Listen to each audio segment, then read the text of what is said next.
Ordering. The new one is coming at the last. It should come over first. Good afternoon, everyone, and namaskar. Today, we'll start our second day of India Clean Air Summit.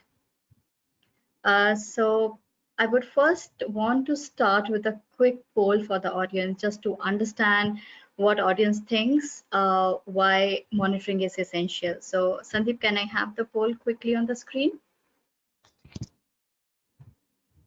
Yes, so why do we monitor air quality levels?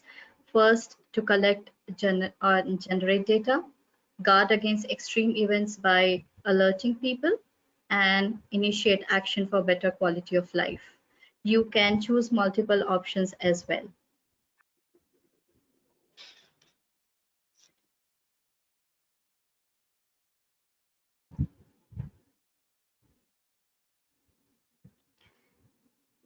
Okay, so the audience says that we need to initiate action for better quality of life, and that's the reason we need to monitor our air quality. Wonderful. But I think we need to monitor air quality for everything, to generate data, to guard against extreme events, and initiate action. We cannot definitely solve what we do not measure. So air pollution is important simply because exposure to pollution is biologically harmful and quantitatively extreme in its effects across the entire population, and specifically for South Asian countries like India. So much of India's air pollution is generated in the process of improving our economics and lives, which engulfs city or region with air pollution. Yesterday, Shri Vijay Kumar Gogai Sawit and Ms. Priyanka Shankar as well emphasized on the point that development has led to air pollution. Of course, the benefits of the development are not evenly distributed. Transportation, electrification, and food security are basic entitlements for a few lower section of the society. And just to prevent air pollution, any citizen should not give up on the basic requirements.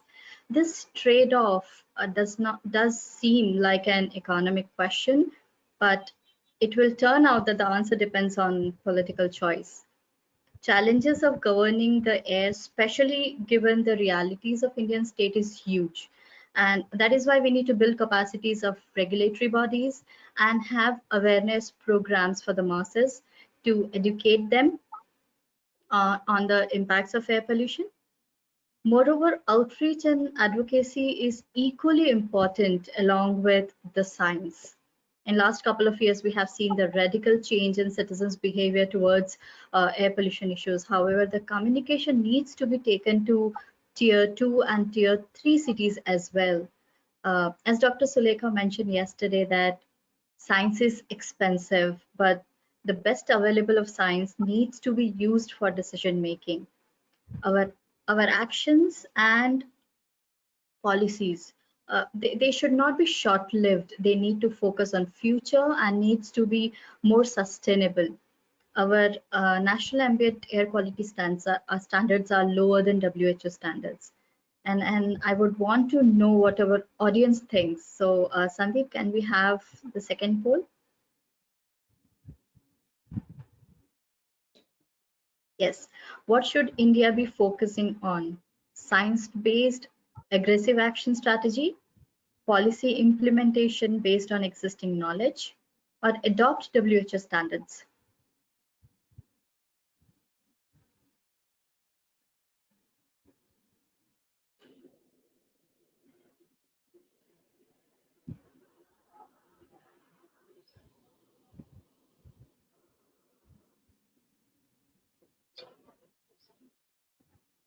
So yes, 63% audience thinks that we need to have science-based aggressive action strategies. Yes, definitely we need to have that along with whatever we know and whatever policies we have, we need to aggressively implement them as well. Scientific evidence does help solving issues of air pollution. There are examples we saw yesterday in Professor Tripathi's talk, which highlighted the fact that the discoloration of Taj Mahal is due to combustion related pollution from solid fuel and solid waste burning. But again, the challenge we face is that science keeps evolving and policy struggles to catch up. Policymakers do have an additional burden of being responsible for public welfare. And moreover, the issues with science is that it is not fully formed and the solutions may be very expensive. Uh, there is when the stationary versus mobile measurements, which Julian Marshall highlighted yesterday, will give us a way forward towards less expensive solutions to solve our problem. However, nothing will be possible without financial support, and therefore we need more philanthropic institutions to come forward and support the science. What is even crucial is the support from regulators to use the solutions from science. Having said that, now I invite Dr. Ashok Ghosh, Chairman, Bihar State Pollution Control Board, who has set an example by providing science, by supporting science for solutions in the state of Bihar. He wears multiple caps. He's also professor and HOD research at Mahavir Cancer Institute and Research Center. He is one of the coordinators of European Commission sponsored program that aims to enhance quality in higher education and promote intercultural understanding. Over to you, sir. Thank you, Pratima. Thanks a lot for inviting me. Just to begin with, when I joined Pollution Control Board in Bihar in 2018, only 3 cities of Bihar, Patna, Muzaffarpur, and Gaya, they are classified as non-attainment cities. When I was outside the board, I always wondered that why only 3 non-attainment cities? Because I travel a lot in Bihar and outside Bihar, and I know that the situation other than these 3 cities are equally bad, whether you take up Bhagalpur or Darbhanga, Muzaffarpur, and all these cities. But then when I joined, I came to know the region. There are only 3 monitoring stations in Bihar, unfortunately. And these 3 stations were located in 3 non-attainment cities that is officially accepted. That is Patna, Bihar, and Muzaffarpur. So the first thing that I initiated myself to increase the number of monitoring stations. And I'm sure that when all of the monitoring stations will be functional, that is in process, some completed already, then quite a large number of cities of Bihar will come as non-attainment cities. It won't be restricted to 3. In that direction, first of all, you know, the air quality monitoring stations are very expensive, 1.5 crore for 1 station. So successfully, the number has been increased in Bihar now from 3 to 11. I started with 3, now it is 11, total 11. In Patna also, there was only 1 station, and now in Patna we have 6 stations. In Muzaffarpur, we had only 1 station, now we have 2. In Gaya, we had only 1 station, now we have 2. In Vaishali also introduced, and we have floated already the tender for 30 more stations.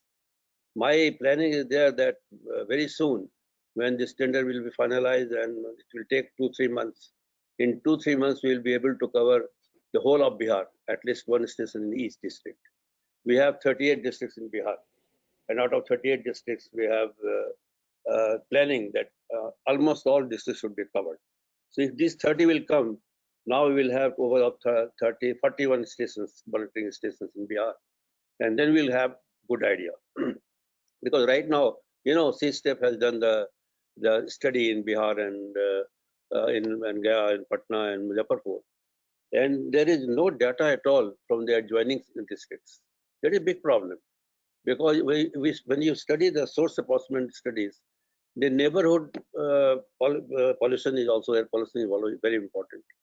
And if you don't have any information outside your district, like you don't know what is happening around Patna, then you cannot predict exactly what is happening in Patna.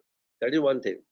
So that is one step I have taken to tackle this the data gap. Because you told that scientific study is very important, and scientific action should be very important for regulatory bodies. And for that, you need information. Without information, you can't do. That is one thing we did. Then other thing that we are very aggressively we have done and successfully we are successful in that is the brick kiln. For air pollution, the biggest problem was brick kiln. One of the biggest problem was brick kiln in Bihar, and there is estimated 8,000 brick kilns in Bihar overall. We started the campaign to convert them in new technology, clean technology, particularly the zigzag technology. Initially, there was lots of resistance from the brick kiln owners because conversion requires money, investment, and of course, later on, long term, it gives you return also. But after so many awareness workshop and everything, people started to realize that kiln technology is good. Brick kiln owners, they admitted it. And as of now, about 4,000 brick kilns, they have been converted to the new technology, zigzag technology. And we are planning that within 6 months, before the onset of the next session, we will be trying to achieve 100% of brick kilns converted to zigzag. And that will solve problem because as per the CSTEP study, there is a information that I'm sharing with you that which says that if all the brick kilns, whatever brick kilns are there, I'll give you the data. Just a minute.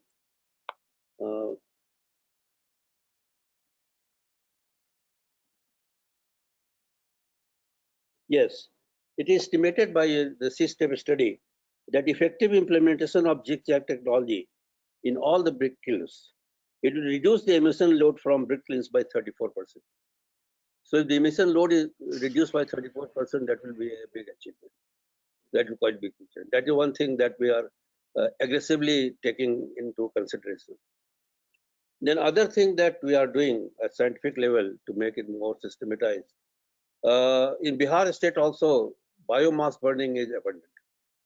Huge biomass burning is there because Bihar is agricultural state, and although LPG collection has been given to a large number of rural population through Ujjwala program, but still 100% transfer from biomass to LPG is not successful. And even after giving the free cylinders, many of them are not using because they don't have money for refilling again and again. And towards that is the lack of the biomass burning. We plan, because we have to know the source, that from where the biomass burning is taking place and what is the emission level. Just 2 weeks earlier, we have started to work with IIT Delhi, and study is based on remote sensing data. The purpose is that through high resolution imageries, we will try to define the hotspots of the biomass burning. And then we'll target that area and try to improve the things. And besides that, LPG collection is also being now implemented in Patna, not in the whole of Bihar, but in Patna already this LPG collection is being given. And third thing that was a very big, in Patna, if you can next slide, please. Next slide. Yeah, if you see Patna roads, as far as pollution is concerned, this is one of the biggest pollution here, three-wheelers. And because they use kerosene normally in place of diesel and petrol, and or adulterated petrol, so they have lots of emission. And number of these three-wheeler in Patna was very high, very, very high.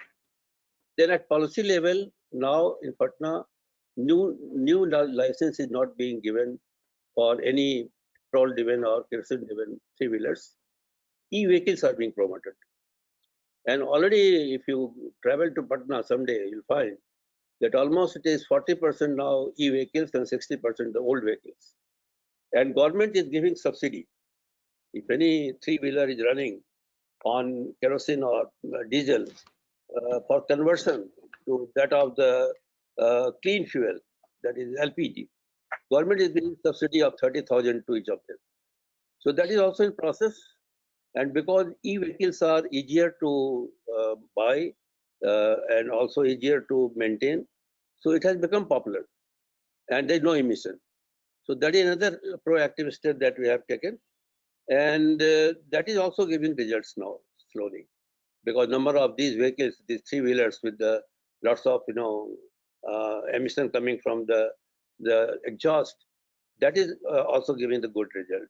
Not only that, all government vehicles or commercial vehicles that is more than 15 years old, they are not being allowed in Patna now. We were trying to ban all sort of vehicles more than 15 years old to be banned, but discussions with government authorities and transport department, we came to conclusion that in one stroke we cannot convert all of them. So we should go in step by step. Let us first start with the government vehicles and also the commercial vehicles. So that has been done.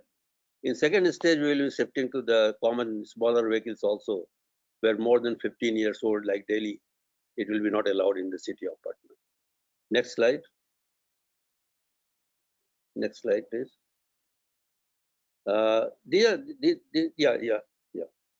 Coming to problem of pollution, just 2 slides I would like to share with you. In Patna, whatever air pollution is there are 2 regions. One is anthropogenic, other is geogenic. In anthropogenic, most of the parameters that we monitor, they are under control. AQI is dependent on many parameters, not only on PM 2.5, but almost all the other parameters other than 2, particulate matter and nitrogen oxide, they are throughout the year limited, under control, permissible limit. But particulate matter is a problem always, and this is due to resuspension of the road dust, emissions from vehicles and DG sets, construction activities also. Patna it is developing city and construction activity is a lot, and they don't follow the norms. That is the problem. And transportation also, transportation of construction materials such as sand, soil, and without covering. Most of the transportation of the substances are without covering. And NO2, that is another thing that is sometimes within limit, sometimes crosses the limit.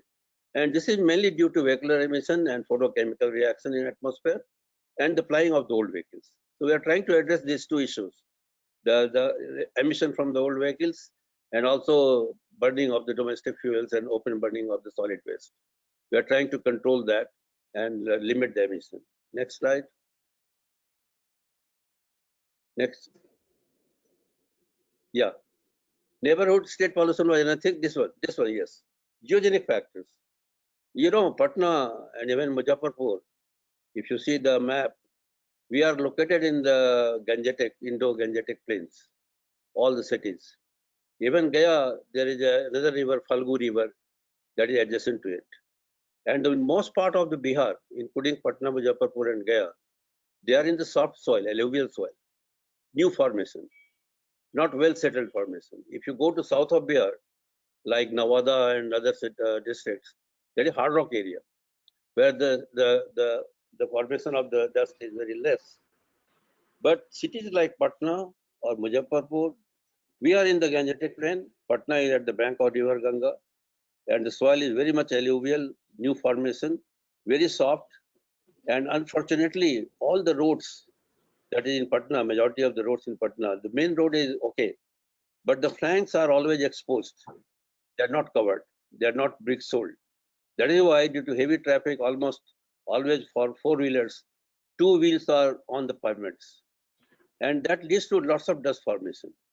If you see the second map here, this is the air quality map, and this is the alluvial area map. The yellow area, the entire yellow area is the alluvial area, and we come in that, and this is the highly prone area. So whatever we do, we have the dust, we are prone to dust formation. Not only that, Ganga is shifting away from Patna, and it is shifting towards north. And due to shift of Ganga, a large stretch of the land where Ganga was flowing earlier, that is exposed, and Ganga sand is exposed. There is no habitation in that area, no plantation in that area. In rainy season, it is water filled, but in dry season, it is totally exposed. And wherever the wind comes from the north side to the south side, it brings lots of dust. There is no barrier. There is no barrier between the exposed part of Ganga and Patna, and that leads to lots of dust formation. We have suggested Forest Department for plantation, heavy plantation as a buffer zone between Patna and Ganga that will cut it down. But whatever we do, we cannot go after a certain level, we cannot minimize the dust formation because we cannot change the geology of the area. That is constant, and we have to live with that. So whatever measures we will taking, of course, the purpose is to reduce the emission of PM 2.5. But I'm sure by our studies and whatever geology I know, I'm sure that whatever we do, dust formation will remain with us. We have to live with it. We can minimize it, but we cannot bring it under the desirable limit. So many steps has to be done. That requires money also, no doubt. But if we are successful in whatever we have proposed in the action plan, the Clean Air Action Plan, if everything is materialized, even then this dust formation will be there with us. We have to live with that due to geological reasons. So that is double problem, anthropogenic activity along with geogenic problems. We are prone to dust formation, we are prone to air pollution. And I told you, we have only two major problems as far as air pollution is concerned. One is the PM 2.5 and another is NO2. Otherwise, everything is under control. If you can control these two things, Patna will be pollution free. But it won't be pollution free for sure. I never claim that we will make totally Patna pollution free because I know that we cannot control geogenic regions. We have to live with that. That is prone to dust formation. Next slide. Yeah, I've already explained. You can skip. This is a map that you can see. A major part is. Can you go back? This major part here, the top portion is totally alluvial, very soft soil, and only this lower part that is dark area, that is hard rock area. In that hard rock area, the particle formation, the airborne particle formation, very less. But in the rest of area, there is alluvial, lots of dust formation is there. Can you go to next slide? Next slide, please. Next slide, please. Then trend.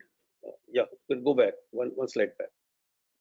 If you see the trend as far as the air pollution is concerned, more or less, whether you consider 2016, 17, 18, even 19, it is not updated slide.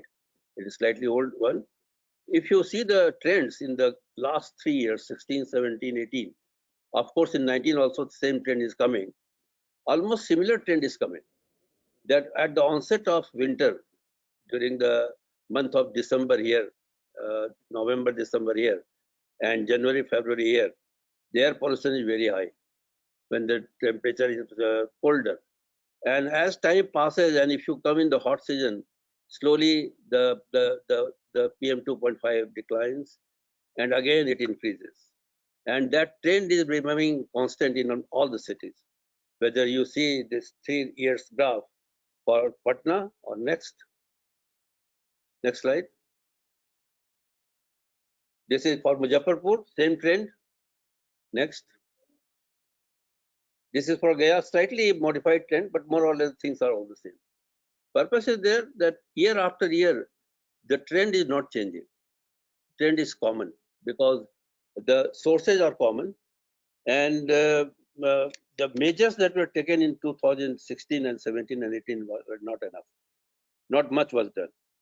But 2018 onwards, lots of steps are being taken, and we are expecting in this coming year, we'll be monitoring once again all the data we'll be collecting after September to next year, and we are hopeful that we will be able to control, to decline this trend year after year. Next. This was the study that was done by CSTEP and also Urban Emission and Artery together in 2019. And I like to highlight some of the things, some of the points that was the result of the study done by CSTEP along with the Pollution Control Board. And lots of new information we got, like some modeling was also done by CSTEP. And this is a few points that I like to highlight. There are so many things that is there. I cannot give it in a short time, but major points are that it's estimated that by 2030, under the business as usual scenario, the total PM 2.5 emission load will be approximately 28,000 tons per year, as compared to 20,000 tons per year in the base year of 2018. So that is huge increase. That is the scenario projected. Then under the business as usual scenario, the concentration level of 2.5 is expected to increase by 28% from 104.4 microgram per cubic meter in 2018 to 134 microgram per cubic meter by 2030. Then the study also estimated that without any intervention, business as usual, the emission level will increase by 42% by 2030. In 2018, the transportation sector contributed 15% to 30%, depending on season, and the total pollution of the total pollution concentration.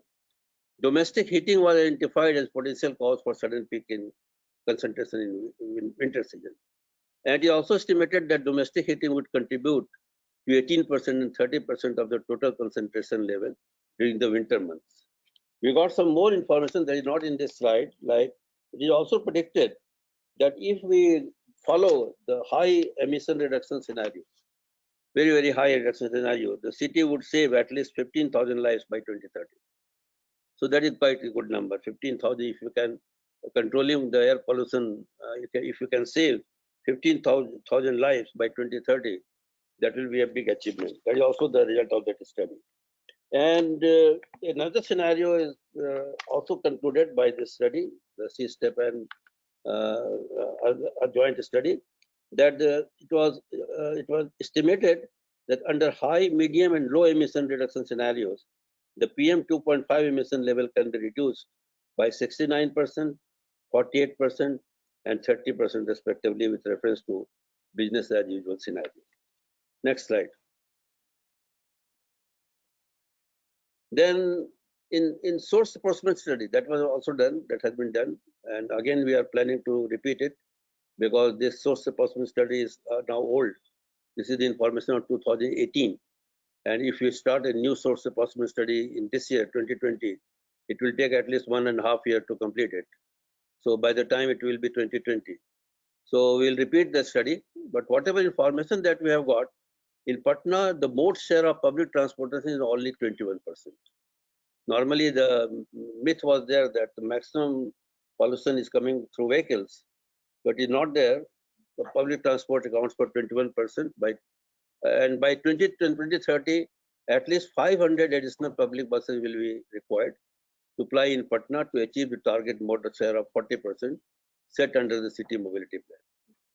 Then by introducing a mix of compressed natural gas and electric buses, emission from transportation sector could be reduced by 11%.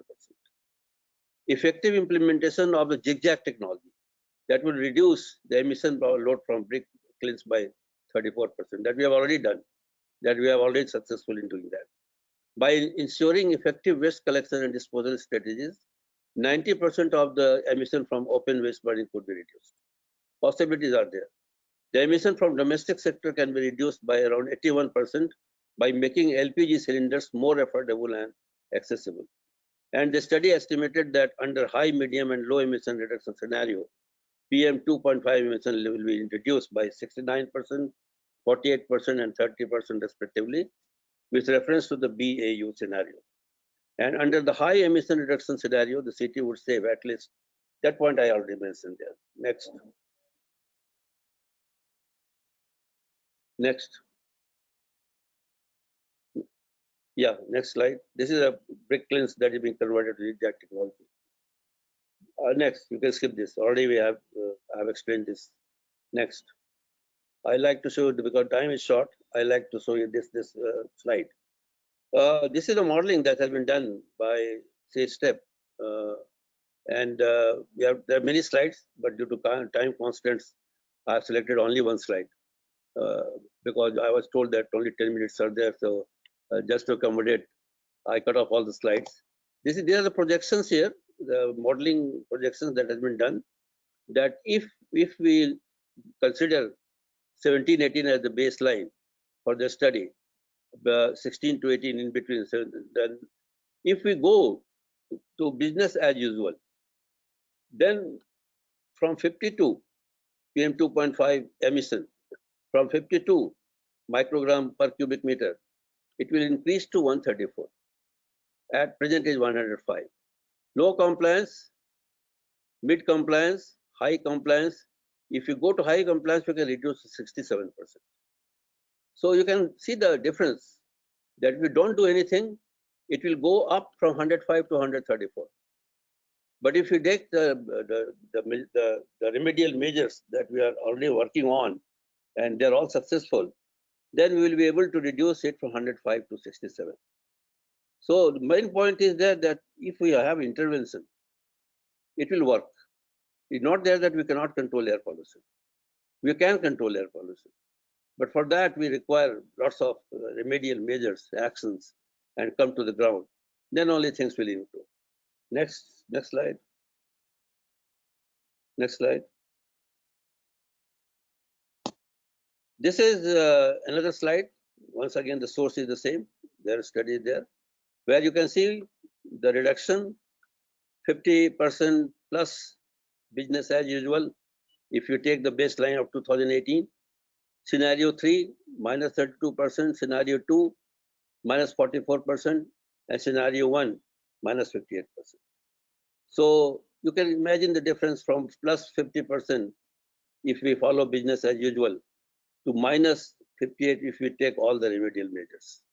So that will be a huge difference as far as the air quality is concerned. That will be a great relief. And we are working on that. I know that we will not be able to implement everything. I'm sure for that. But we are trying to get maximum thing done within our time period, stipulated time period. Because, you know, when I was academics, I had very little idea about bureaucracy. You know, my training is not as a bureaucrat. I'm basically a scientist. For the first time, this is the bureaucratic position. When I came to the bureaucratic world, then I understood that how files moves and how money comes and how money is. Many times I have the money, but for spending that money, it takes 6 months. All money is lying in the bank and I can release the money by one signature. But the bureaucracy is such a system that if I bypass that, I'll be declared corrupt. And so I have to stop my hand and wait for the normal, you know, system, jig-jag system, and then finally things are there. So that's why I'm saying that I'm not sure how far I'll be able to achieve it, but certainly we are trying our best and hope for good results. I'm trying my best. Next. Thanks. That was it. I'm sorry, Pratima, I have crossed my time. You had defined only 10 minutes for me. I've taken more than 10 minutes. I'm very sorry for that. And thanks to all of you for having patience, for hearing me and not throwing eggs on me and tomatoes on me. Thanks a lot. Thank you so much, sir. That's perfectly fine. We got to hear what are your goals going forward for Patna, in fact, for entire Bihar. And it is interesting to know that EVs are getting introduced and 15-year-old vehicles have been stopped flying in Patna. So that's encouraging. We have been saying that evidence and science is important, but the challenges that you have exposed, the geographical challenges of the IGP area is something that you cannot control, and we will have to deal with it. So along with science, we have geographical conditions as well that we will have to consider going forward. Thanks for highlighting that, and thank you so much for your wonderful presentation. Thank you, sir. For day 2, our theme for ICAS is Beyond Monitoring and Measurement, Interpreting Data. Technology has advanced and become more accessible in the field of air pollution monitoring. With various sensors readily available in the market, today we join thought leaders and policymakers for a discussion on interpreting data. For our first session, the theme is Pieces of a Jigsaw, Framing a Robust Policy. How can civil society and academic institutions work towards building a database? What are the constraints think tanks face when working with the government? I have with me today Ms. Vinuta Gopal. She is the founder and CEO of ASA. She has campaigned on a range of environmental and issues in India over 2 decades. That's a long period. She led several campaigns on climate change and pollution and is now a keen believer in collective action for solving the wicked problems due to air pollution in our society. Over to you, Vinuta. Thank you. Thank you so much, sir, as well. Optimistic. I feel optimistic at the end of listening to your presentation, and also sort of understand some of the challenges that we're facing. So thank you very much for setting the tone for today, and thanks to CSTEP for organizing this timely discussion. Just before I hand over to the panelists in this session, I just wanted to sort of reiterate what Dr. Pratima has just said, which is that while data and monitoring are essential, and we heard a lot about it yesterday in the webinar, the really other really important pillar is to convert the data, interpret it, and convert that into action. And that is a separate challenge. It's not quite the same as generating the data and monitoring. But clearly it has impact. So for example, as we just heard, just the fact that there were 3 monitoring stations in Bihar meant that those 3 data sets provided the impetus for those 3 cities to be named as non-attainment cities. While so data certainly has an impact, but however, for that data to have impact, it's very clear that the data needs to be interpreted. And recently I was on another webinar, since we're all attending so many webinars nowadays, where we were looking at, it was by Vital Strategies, and they had done a study on what people knew. So they had done focus group discussions and perception studies, and also studied, I think, how media was reporting on the issues of air pollution. And the question, when they asked people, do you know what the sources of your air pollution are? Even in Delhi, where one would say that there's a lot of, interest, and there's a lot of information that's accessible to people, people were not really able to name the top 3 or 5 or whatever. But I was left with a question at the end of that, whether people did need to interpret all aspects of data. I mean, sort of, what are the expectations of the interpretation of data? I think that's also sort of important. We don't really expect policymakers and citizens to know the same amount of information or to interpret at the same level. However, we do expect, government policymakers to be informed by data. So citizens as well, but what's the level? So I think I'm now going to hand over to our 2 great panelists that we have today. First, I'm going to hand over to Dr. Sumit Sharma, who's a senior fellow and director of the Earth Sciences and Climate Change Division at TERI. Dr. Sumit Sharma leads a very large number of researchers, and the data that TERI produces is clearly informing policy action. So without much ado, I'm going to hand over to Dr. Sumit Sharma. Thank you, Ms. Gopal, for your generous introduction. I think you have set up the tone in the right manner. I would like to share my screen here. Okay. Just confirm, Pratima, can you see my screen? Yes, we can. Yes. You need to put in the presentation mode though. Is it visible now? Perfect.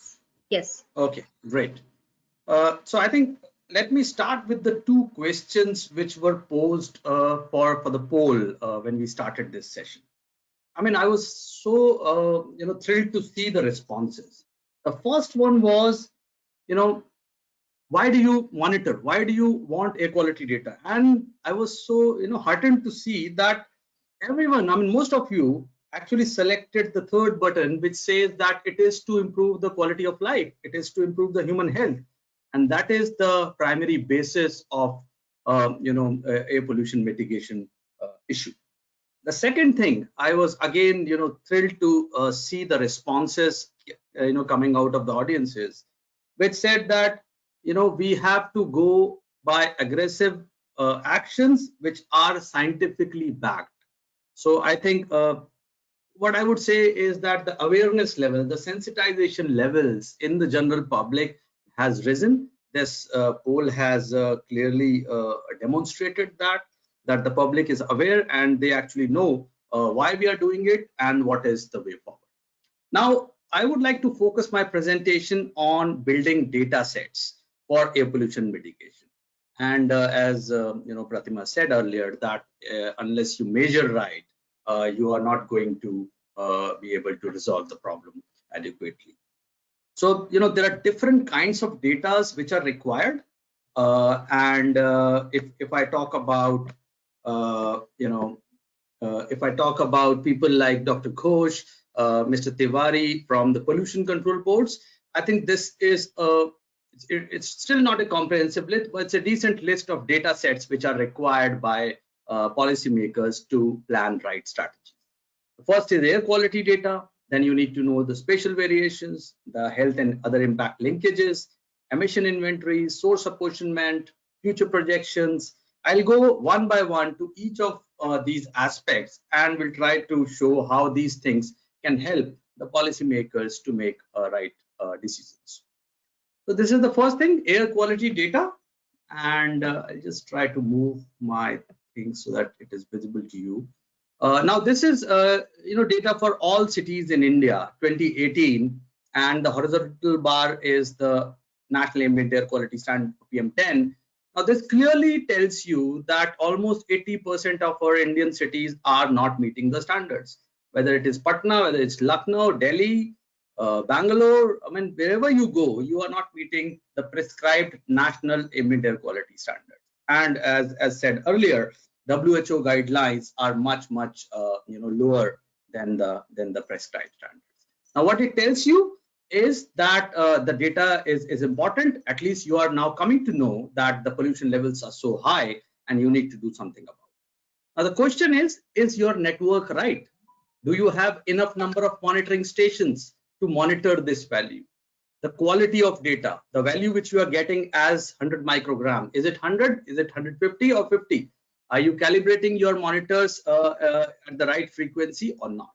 So all these things are important, but nevertheless, the data which comes out of the monitoring stations is of immense importance, and this raised the first alarm bell, in our ears.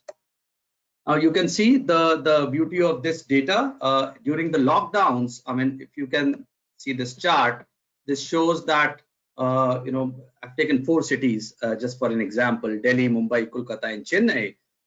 In the last 4 or 5 months, what you have seen is a tremendous improvement in air quality, and not just because of the COVID-related lockdowns. I mean, it's a mixture of meteorological influences. As you move in summers, the atmospheric variables change, the wind speeds improve, the planetary boundary layer goes up, and you tend to see the lower levels of pollution. But when there are lockdowns, then there are sources like industries and transport which were curtailed down, and you could see much clearer skies during these days. Similar things can be seen in the case of NO2. I mean, in winters, you could see the very high levels, but when you move to lockdowns in April and May, the data clearly told us that the air quality has improved. Now, this chart actually shows the comparison between 2019 and 2020 for Delhi. And again, you can see that the red, which is 2020, is much lesser than the 2019 value. Now, the next thing, if you know a broad number for your city, that my PM 2.5 or PM 10 concentration is that much, do you really know the spatial variation within your city? Now, that's an important aspect, because monitoring stations give you values at a point. They do not tell you the values of the whole city. So unless you have a very rigorous, a comprehensive network of monitors, you won't be able to get the spatial variation across the city. The other way to do it in a much more low-cost manner is to use models. Now, one of these things we have tried out in Delhi, and you can see the spatial plots of air pollution levels in the city of Delhi, and you can actually identify hotspots by using these spatial mapping tools. And you can also see the spatial seasonal variation in the pollution in the city of Delhi. This is again for the lockdown period. You can see that in winters, the January and February was showing much higher values. But as you move towards March, April, and May, you can see the blue color, which is in the range of 40 to 60 microgram of PM levels. The third important data set is to know what kind of impacts are being caused by the high pollutant levels. Now, if you see the numbers at India level, they are actually quite scary and threatening. The numbers, I mean, there are different studies which are claiming that almost 0.6 to 1 million people are dying annually just because of high ambient air pollution in the country. Well, these numbers are contested, and the reason is that the dose responses which are used to estimate these numbers are not indigenous, and there's a lot of research which is required there. But the short point is that it actually is causing a lot of impact, be it 0.6, be it 1. The number is good enough to take actions, and that is what one should be aware about. The second impact is on agricultural productivity. We always talk about PM, but when we see the impacts of ozone pollution on agricultural crops, you will find that almost 20 to 30% of loss in wheat productivity can be attributed to high ozone level, and that too is much higher in the Indo-Gangetic plain, unfortunately, which is actually the most productive area in the country. And then there are impacts on buildings and Taj Mahals and golden temples. The new thing which is coming up is about the linkage of air pollution with climate. I mean, what we always see that the changes in the climatic patterns. Of course, there are roles played by the greenhouse gases that we all know. But then there are aerosols and other pollutants like ozone, which is also having significant radiative forcing, and they are also contributing to warming of the regions where the loadings are very high. Now, all this leads to tremendous impact on economics and the impact of the region. I think when you're aware about the levels, you're aware about the impacts, the next thing which comes to your mind is what is contributing to that. So there comes the role of emission inventories and source apportionment. If you see this is the estimate which we had in TERI. We have been making emission inventories at India scale for last 2 decades. And this is what tells us that if you talk about PM at the national level, residential sector and industrial sector are the 2 major chunks which are contributing to PM 2.5 loads. Now, transport here is about 4%, but that's at India level. The moment you go to city level, be it Bangalore or Delhi or Mumbai, you will find that transport share suddenly widens up and it becomes a prominent sector. Then there are gases, NOx, SO2, which are contributed by power, industries, and transport sector. And we must be aware of the fact that these gases are themselves toxic, but also they contribute to secondary particulate formulations, which add to the mass of PM 2.5 concentrations in the air. Now, this is what we do at TERI. We try to model pollution concentrations at India scale. And this is something which you saw in Dr. Ghosh's presentation. And you can see how the model can reproduce the summer and winter concentrations. And clearly, winters are much more polluted than summers because of meteorological reasons.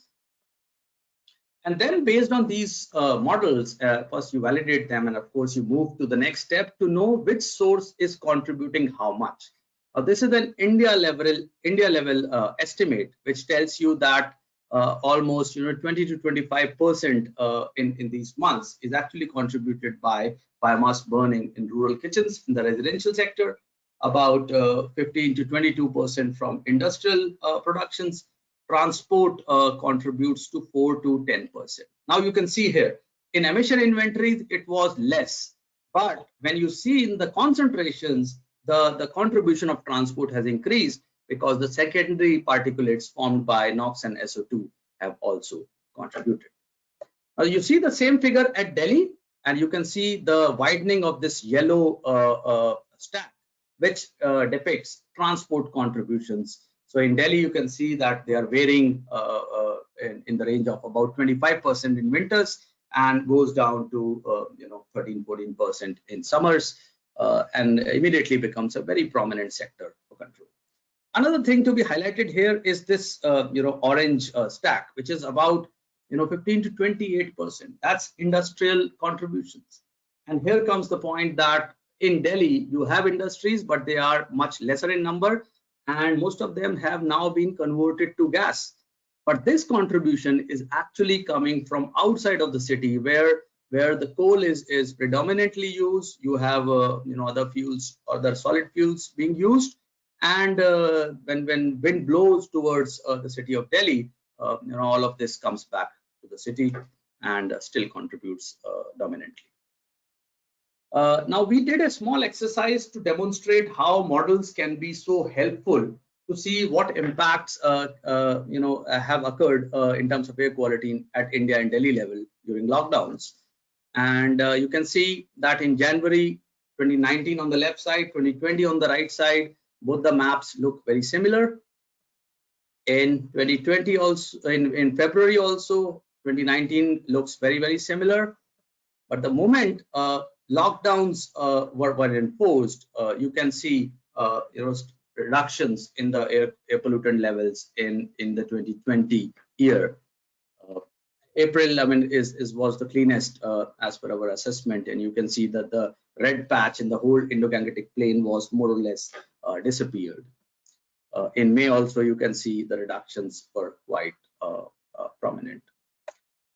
So in all, if we average the reductions across India during lockdowns during the months of March to May, we could estimate it to be 30% in comparison to the year 2019. And this is what we have estimated. Now, this also leads to the point that which sources contributed how much, and the assessment shows that industries and transport sector were shrunk in their contributions during the lockdowns, and you can see their contributions have gone down in the year 2020. We also did this exercise for Delhi particularly, and this is how the model results were reproduced against the observations. And you can see that the model was able to reproduce most of the values during the lockdowns. The orange one is the observation, and blue one is the simulated value from the model. As we wanted to discuss the source contributions in Delhi, you can see in Jan and Feb in 19 and 20 there was hardly any change, and you can see the prominence of transport and industries. But the moment you go to March to May, when the lockdowns were enforced in 2020, the reductions were enormous, and you can see both the sectors were shrunk down by the controls. Now, as I said, that the industries contribute from outside of the city also. We also did an analysis of geographical contributions to Delhi's PM 2.5. And if you can focus your energies on the first bar, which tells us that only 36% of Delhi's PM 2.5 was contributed by Delhi's own sources, while rest is actually coming from beyond the boundaries of Delhi city. Now that clearly tells us that unless you do regional scale controls, unless you do regional scale air quality management planning, you will never be able to achieve ambient air quality standards in a city like Delhi. I think another important data set which is so crucial for the policymakers to plan for future. I mean, whatever you do in a source apportionment study, if it is only for the present condition, that will not be good enough, because there are so many things which are going to change in near future with the growing sectors, with the controls you are employing in the different sectors. Now, this is what Delhi looks like. In 16, it was 109 micrograms, and it can increase to 118. While it could have increased to 155, but because there was number of measures which were taken, there was a drop in 30%. But still, this number is much higher than the prescribed standards. Sorry, the standard is shifted here; it has to be 60 microgram. With additional measures, you can achieve the ambient air quality standards, and this is not an impossible thing to achieve. You have another 4 minutes. Yeah. You said 2 minutes? 3 minutes, 3 to 4 minutes. Okay. Yeah. Okay. Sure. Patna. So another thing which is so important for policymakers to know what is the potential of different strategies for control of pollution. Now, this is what we did for Delhi NCR. We tested out different strategies in the validated model and can come out with reductions possible in the next 5 to 10 years if you employ these strategies. And this clearly told us that if you switch to solid fuels in Delhi, in the industrial sector, if you switch from solid fuels to gas in the industrial sector, you can have very substantial reductions in Delhi's pollution. I think the last thing which probably a policymaker needs to know is the cost benefit. I think CSTEP also did it for Patna. We have also done it for a number of cities. Now, this is one example which I wanted to show you regarding the fleet modernization scheme in India. We tried to estimate what is the cost, what is the benefit coming out of this kind of a strategy. What we found is that if you add up health benefit, fuel efficiency benefit, the scrap value benefit, you will get higher benefits if you compare it with the costs of the strategies employed. So I think the benefit to cost ratio is a very good indicator for a policymaker to take right actions and also to prioritize actions listed in the air quality management plan. My last thing is regarding forecasting, and this is something which is very good considering air pollution mitigation takes time to happen, and it is not going to happen tomorrow. So we will still have to deal with very high air pollutant levels for next few years. Now, in that case, it is important to reduce our exposures, and for that we need to know in advance what will be the air quality tomorrow and day after. Now, Terry has worked on this forecasting model, which is basically performing quite good. You can see the results in the lockdowns. The orange curve is the forecasted values, which is almost reproducing the observations in the city of Delhi. NO2 is again quite well reproduced. Now, this is an interesting thing. We saw a reduction in PM and NO, but we saw a dramatic increase in ozone concentrations during the lockdowns, and that's basically because of the chemistry between NO and ozone. NO actually depletes ozone, and when NO goes down, that leads to accumulation of ozone in the heart of the city and leads to higher concentrations, and that has been observed by the forecasting model also. My last slide is regarding important aspects working with the government. I mean, I've been asked to speak on constraints. Well, I would not call them constraints. We have to deal with these things to how to make these things in the priority list of the government so that we can expect strong response and actions from them. And the first thing is awareness and sensitization level. Unless we make them aware about the impacts, unless we make them aware about the levels in different places of their cities, they will never feel sensitized. And this is our duty to make them aware and push them to take actions for control. The second thing is, even if they are aware, the priorities could be different, and that needs to be molded over a period of time.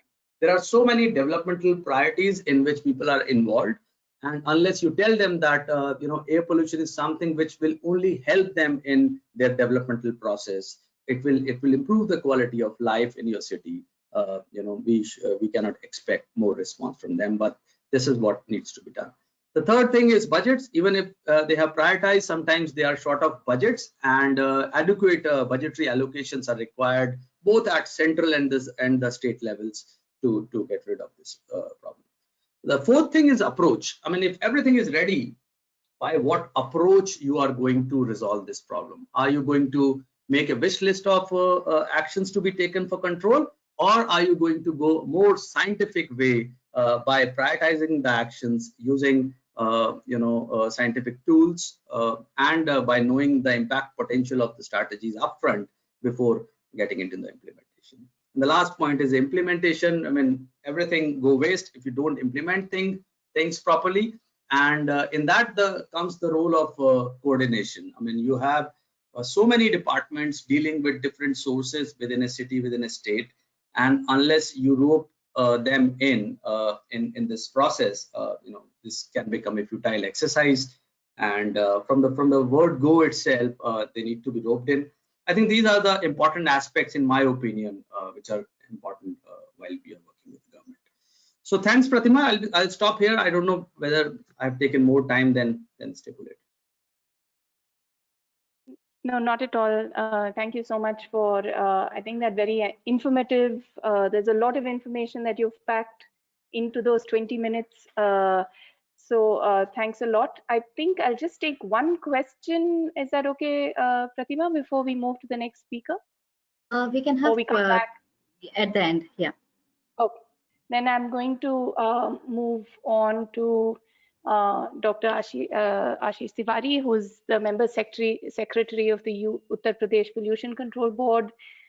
Thank you so much for being here. And I think the insights that you will bring on how data is actually helping with framing the national clean air action plans, the city clean air action plans, how the interpretation of this data is translating into action would be, I think, and you know, do you see the kind of data that's being generated providing the sensitization that it needs even to the public, and you know, your thoughts on that would also be extremely useful. Thank you so much, sir. Now I hand over to you. Thank you, Vinuta. Thank you all panelists. Thank you CSTEP for inviting me, and thank you. I could see like the institutions and the persons with whom we are working. Sumit is here. Pratima was there when we organized a workshop in Lucknow last year. So very happy to see you all. And the senior most Ashok sir, I am also happy to see you. I would be rather focusing upon like most of my talk today will be based upon what actually we are feeling to deal with problem of air pollution in non-attainment cities. I completely agree with Ghosh sir that since we are not monitoring to the scale we should monitor, if we start monitoring probably all the cities across the India, all 1 lakh plus cities, then we might come across more non-attainment cities. That is the scale actually we should work upon. The second thing is if we go to the historical background, whatever we have done, I am not repeating, we were all doing since 3-4 years. We are actually focusing upon some short-term measures, a long wish list for reducing air pollution. We are trying to implement, of course, whatever directions, 18(1)B directions, which were earlier issued by CPCB to state pollution control boards. We also felt that the accountability was there only on the shoulders of pollution control boards. You all will agree that there are actually in the state of Uttar Pradesh, for a city like Lucknow where Sumit is working, we have 18 departments with whom we have to really coordinate and with whom we have to really work upon. Of course, the situation is not very discouraging. By implementing these like short-term 18(1)B directions or GRAP or whatever, we have been successful in bringing down pollution levels, of course, in Lucknow and all across the country. Whatever I am talking is not Lucknow specific, but everywhere I saw the data, and everywhere PM10, PM2.5 have those PM10 particulate matter concentration has come down. But now when the paradigm is changing, before going to the changing paradigm, there are few questions like which always haunt me, that whatever we were doing were actually short-term firefighting kind of. Whenever there is an onset of winters, you will see that most of the municipal commissioners, they were sprinkling water on the roads without knowing whether that sprinkling of water will make any difference or not. And the second side of that, water is a resource. If you talk of Uttar Pradesh, all all cities, big cities in UP, they are in dark, overexploited area. Then most of the interventions are macro kind of interventions. This is what, because it's not for criticizing, it's a kind of reviewing what we were doing actually so far, a kind of a mid-term review of our actions. Then one more very important question, because recently Dr. Sharma from IIT Kanpur has concluded our comprehensive source apportionment study for the city of Kanpur. He told us that the level of background pollution in Kanpur is very high. So that actually motivates us to look beyond the cities. And in fact, when there was a meeting with the 15th Finance Commission budget allocation with Chairman CPCB and MOEFCC, I requested them to actually focus upon some source allocation for impactful activities which are in the vicinities of the cities. It should not be limited to municipal areas, but it should go beyond the municipal limits. That was the point. We should look now beyond the cities. Then we were actually addressing all possible sources of pollution, and we were not actually, like, we should be plain and simple in saying that we were not actually knowing what is their contribution, unless we have, because Sumit has rightly said, you might be having a emission inventory, but what is actually apportioning to the pollution of a city is a different ball game altogether. Then long-term planning, actually we should have first done institutional strengthening, then comprehensive source apportionment studies, then all kinds of you can say all kinds of advanced preparedness for tackling the complex issue of problems. We now feel that we now have a very long-term planning, because Sumit, again, I am very happy to hear it's not a like changing, like you in 1 or 2 years you can make a change. It's actually China, if you see the Beijing study, they have actually done it in a decade. They have seen the results in a decade. So that kind of a planning now we must have, rather than having 5 years action plan or action plan up to 2024. We should go beyond that, but planning for that longer period, we need actually the midterm reviews, we need actually very comprehensive study, we must have projections, etc. Then this, now the paradigm is slowly changing. We all know that 122 NACs now, Meerut has also added, I think the number has increased from 122 to even more NACs have been identified. If we expand our monitoring network, then probably it will cross 200. Then city level planned effort was also felt. It has come into the order of Honorable NGT also. So in this set of things, every government, every pollution control board, every municipal commissioner, they have been now given a target to reduce pollution levels with clear-cut, well-defined timelines. But on the right side, I have I have forgotten to share.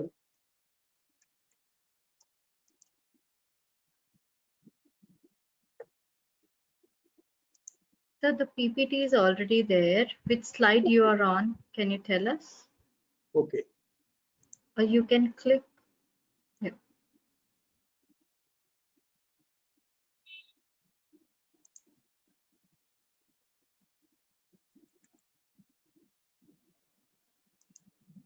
Yeah, next please. Yeah, next please. Next please. Before that, please. Before that, please. Yeah. Then few questions on right hand side, I'm sorry, few questions on the right hand side, these are very like haunting questions. Are we actually prepared to formulate good quality action plans with clear targets and specific timelines? That is a question we must ask ourselves. And then, are we actually prepared to implement a good action plan? Here comes the issue of coordination, implementing, etc.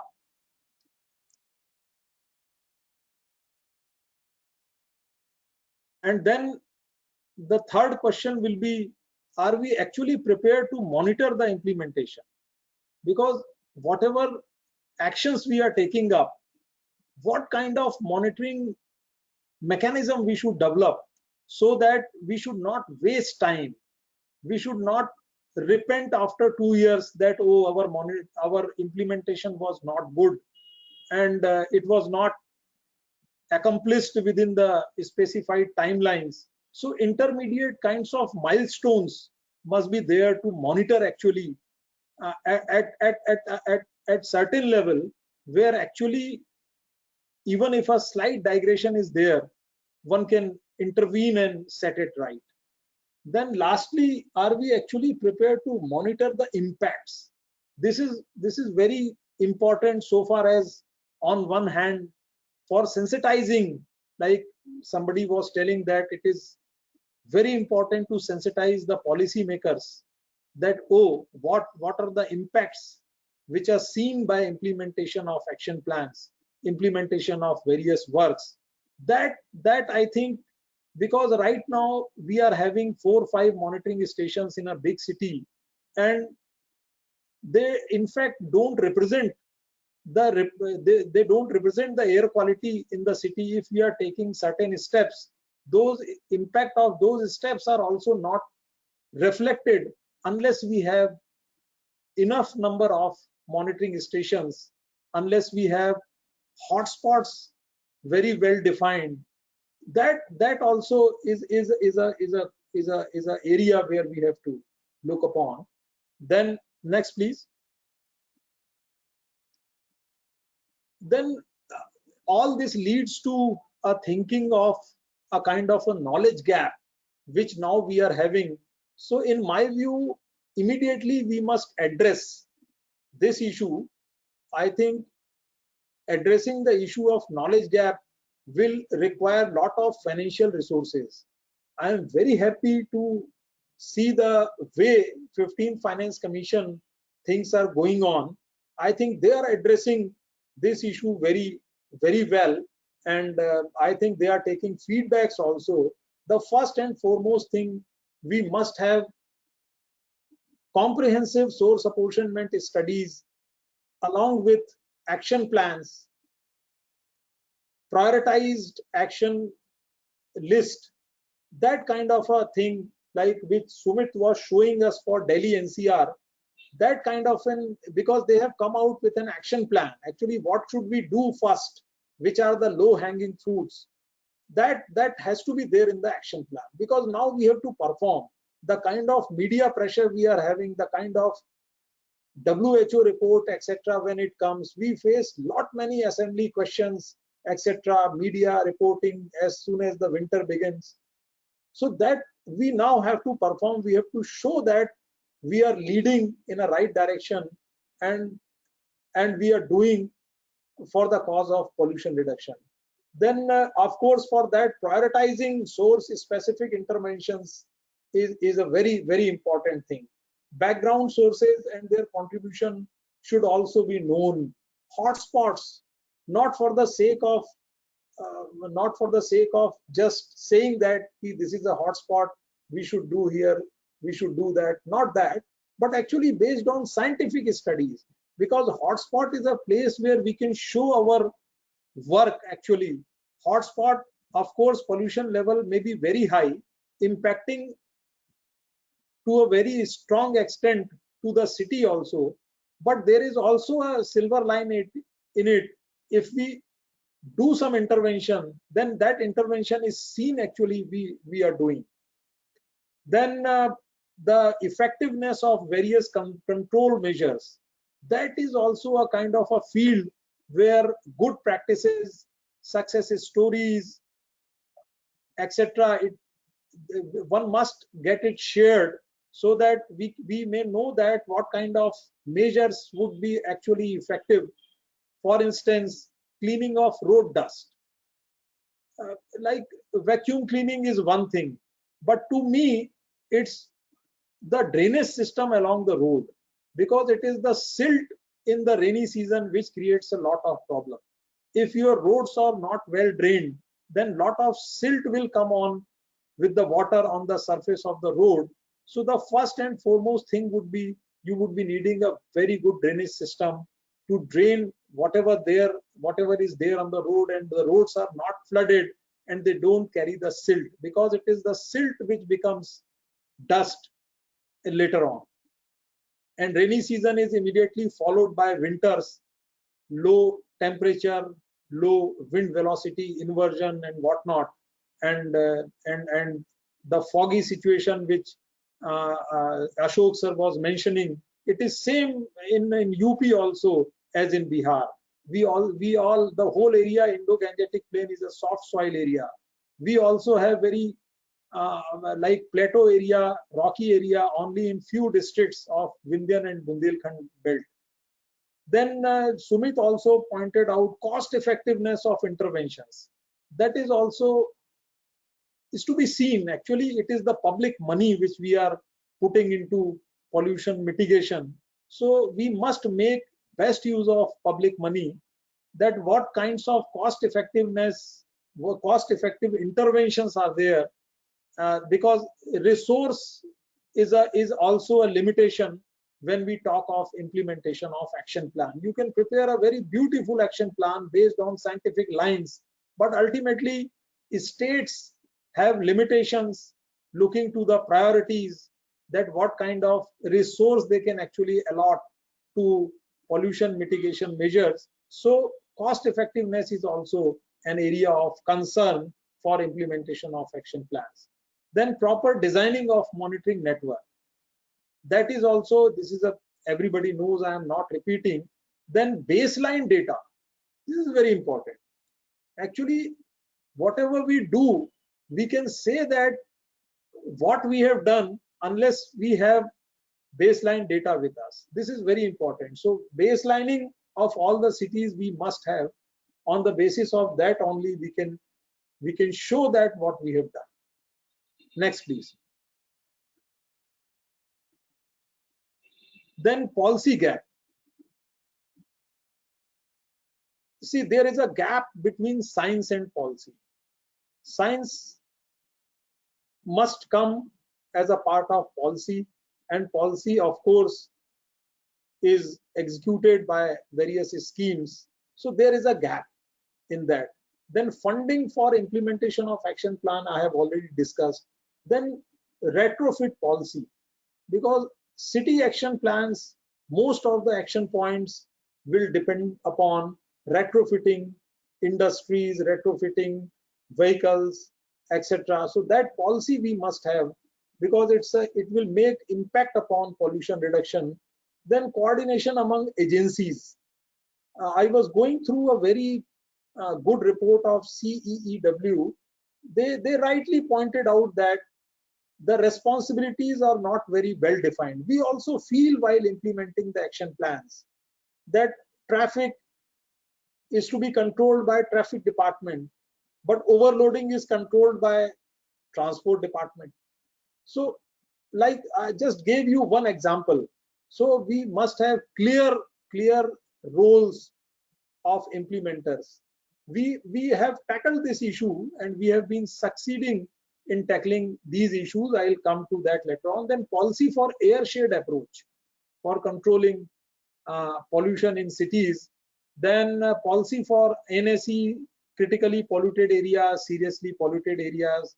Then policy element for capacity building of technical institutions. See, there are very limited institutes who can actually help us in monitoring the impacts of our action points. Like there is a IIT Kanpur, there is a TERI out there in Delhi. But for very small things, just to see the impacts of various actions, I think the local institutions like Lucknow University, which is here, like you can say MET University, which is here in Lucknow, and if supposing we have a very high cluster belt in district Chitrakoot, you must have seen a web series film Patal Lok. It was shown that how Chitrakoot is in that. It's a very remote place. There we have one university out there. So capacity building of that university should be done. That and there should be knowledge centers in non-attainment cities where at least we can tell the line department something, and some expertise should be there. So these are the ground realities. Every time we cannot contact a premier institute for very small intermediate kinds of milestone works. Then policy You for have site. another 3 minutes. Sorry to interrupt. Okay. I'll finish it off very soon. Then policy for industries and development of industrial areas, siting of industry. This is also very important. Like brick kilns in Agra, our source apportionment study revealed that the brick kiln cluster in Agra is a very damaging. However, it is 23 kilometers away from Agra, but prevailing wind direction, etc., makes it very sensitive so far as pollution in TTZ area is concerned. So siting policy must be there. And then gap in institutional strength. I have covered most of the points earlier also. So like limited coverage of monitoring network not representing the air quality in the city, so and so. So that most of the points I have already. Then status of action plans. Now whatever action plans we are having, it was a very good thing to start with the action plans. But now there is a high time that these action plans are improved based upon scientific inputs, based upon the activities, the actions may be prioritized to achieve like reduction in pollution levels in the specified timelines. Then there is an urgent need to revise the national environment policy, because that is the guiding policy for the states, because our national policy doesn't take care of many issues. It might be revising also. Then states also, some policies coming up in the states, like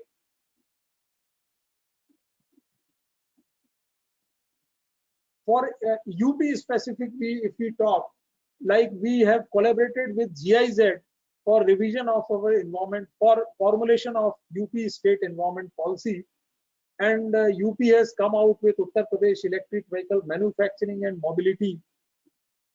Next, go to next slide, please. Next 11, slide number 11, please.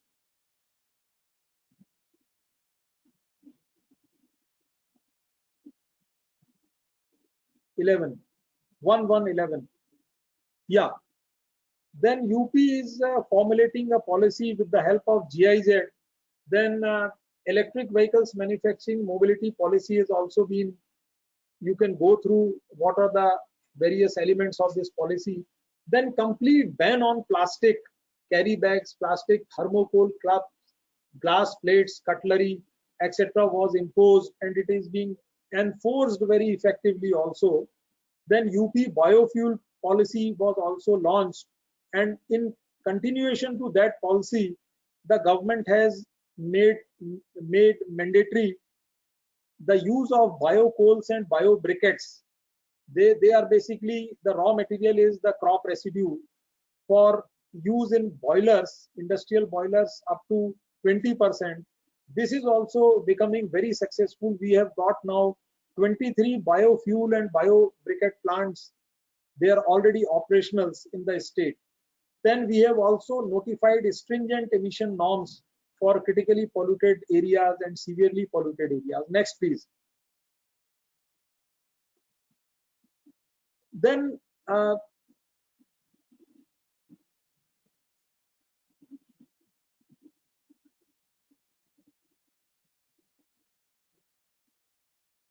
next, please.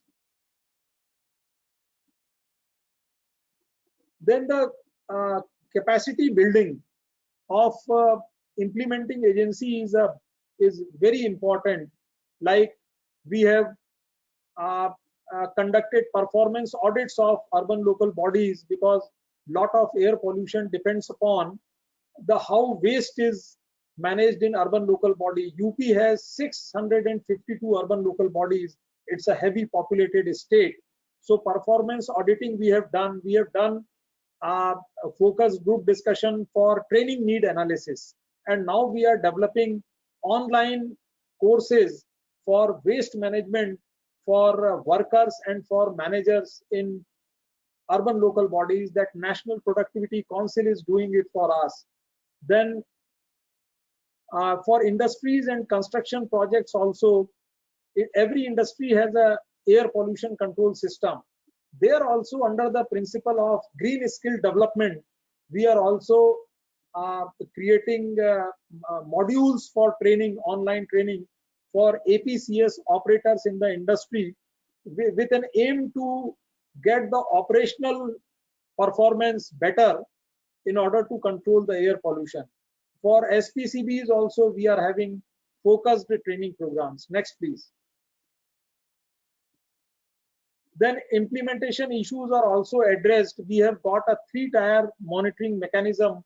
We have empowered district level environment committee, and under the chairmanship of district magistrate and divisional forest officer was made convener member. And that model is actually working. It's a third party kind of model. It is other than pollution control board. So that model is also working very well in the district. And we have designed a paperless reporting system of monitoring, monthly monitoring done by district environment committees. We have developed a portal. So that is how we are harnessing a well coordinated implementation of the action plans. Next, please. Because of paucity of times, I am not covering on monitoring network, but I'll share the links. You can directly go and see that my monitoring network. Lot of things have been put on public domain, the kind of action plans, etc. Then the second level, government level, there are 3 thematic committees. One is waste management committee, one is air quality monitoring committee, and one is river rejuvenation committee. And then that committee also monitors the progress of the district. And then ultimately in the last week of month, chief secretary monitors the overall implementation of action plans. So this kind of a monitoring mechanism we have developed, and I'm very happy to tell you all bodies are sensitized, because they know that ultimately at end of the month it is the chief secretary who is going to monitor and see the level of implementation of action plans in NACs. Next, please.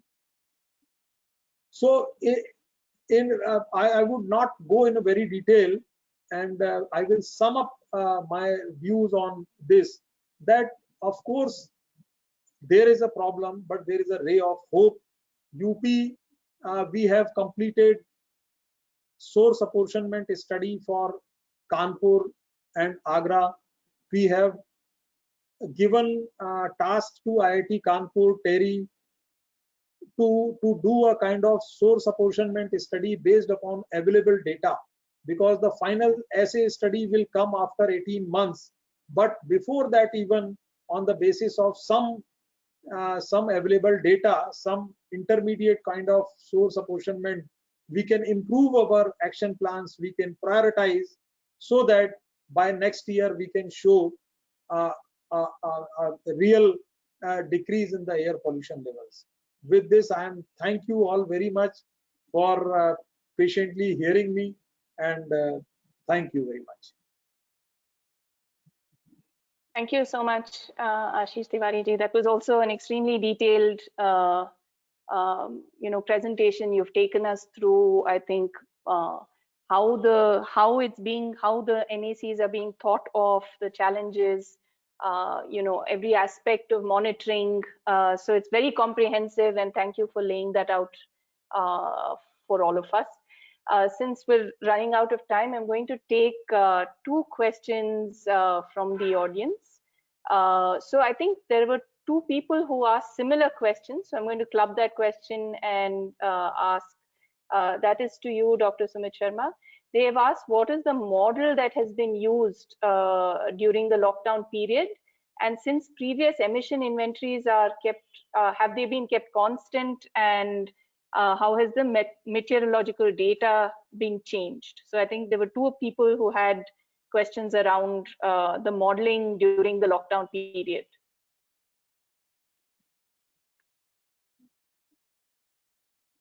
You were on mute. Can you hear me? Yes. Yes. Okay. I think they are asking about the model which is used for estimating source contributions. And the model used here is a combination of WRF, WRF and CMAC. WRF for meteorological predictions and CMAC for air quality simulations. I think, what was the second question you asked, Ms. Gopal? I think the question is, what is the model and how has the data been, has the inventory data been constant, and how has the meteorological changes been sort of studied? Right. So inventory for lockdown period, of course, has been changed. And based on the reductions assumed in industrial, transport, construction sectors, the inventory has been modulated for the year 2020. For 2019, of course, we have a more established inventory based on, the actual projections for different sectors. But for 2020, it was based on, assumptions of reductions assumed in industries, transport, and ultimately what we could see is a good match of modeled values with the observations. Thank you so much. There are lots of other questions, but given the constraint of time, I'm going to ask a question to Mr. Tiwari ji. I think this is this is also sort of something that we've also been wondering about in our collective. So it's, how would you prioritize the actions that need taking? What would the top considerations be on the basis of which the air pollution actions which need priority are done, and what are the difficulties in attempting to prioritize these actions? Because as you pointed out, there are many things that need to happen, and there is a budget constraint. Yeah, actually, for prioritizing, the action points would definitely be supported by the technical studies. Without that, we won't be able to do that. For instance, for city of Kanpur, like our source apportionment study is complete, and there are very specific input has been given to us by the technical institutions that these are the source contributions and the spatial distribution of source contributions, and these are the like sources of background pollution. These are the hotspots. So on the basis of these 3 inputs, we will prioritize our activities. Like, what I would just tell you that my understanding about Kanpur was that it's a heavily populated industrial city. So might be industrial boilers would be a problem for us to tackle. But when I found that it is, of course, the contribution of industries is there, but more contribution is of dust in the city of Kanpur, lead, and then after followed by traffic congestions, then industries. So this is how I can prioritize my activities. We will request the government to at least make a DPR. We have already requested to make a DPR for bus stations to be properly placed outside the city, so that undestined traffic does not come inside the city. These are the major problems by which we can tackle. Thank you so much, and thank you both for being, you sharing this very detailed and complex issue. I think listening to both of you, it's quite clear that there are a lot of complexities that need to come and work together to be solved, and that the considerations are both on the data front, on the budgetary front, on the policy front, and working with multiple departments, and therefore there's the whole implementation challenge as well. Clearly a challenging and complex issue, but quite clearly something we have seen impact on. And listening to both Mr. Ashok Kumar ji and you, we feel hopeful that one, this is high on your radar of wanting to see improvement and action, and two, that capacities are getting built, and therefore data is getting generated, and therefore there are lots of improvements that we are seeing as well. You did want to come in and make a point. Yes, please go ahead. Yeah, just one thing, because I could not stop myself to mention this. See, the issue of compliances of the conditions of environment clearances, I think countrywide, that issue is the biggest issue which we must address.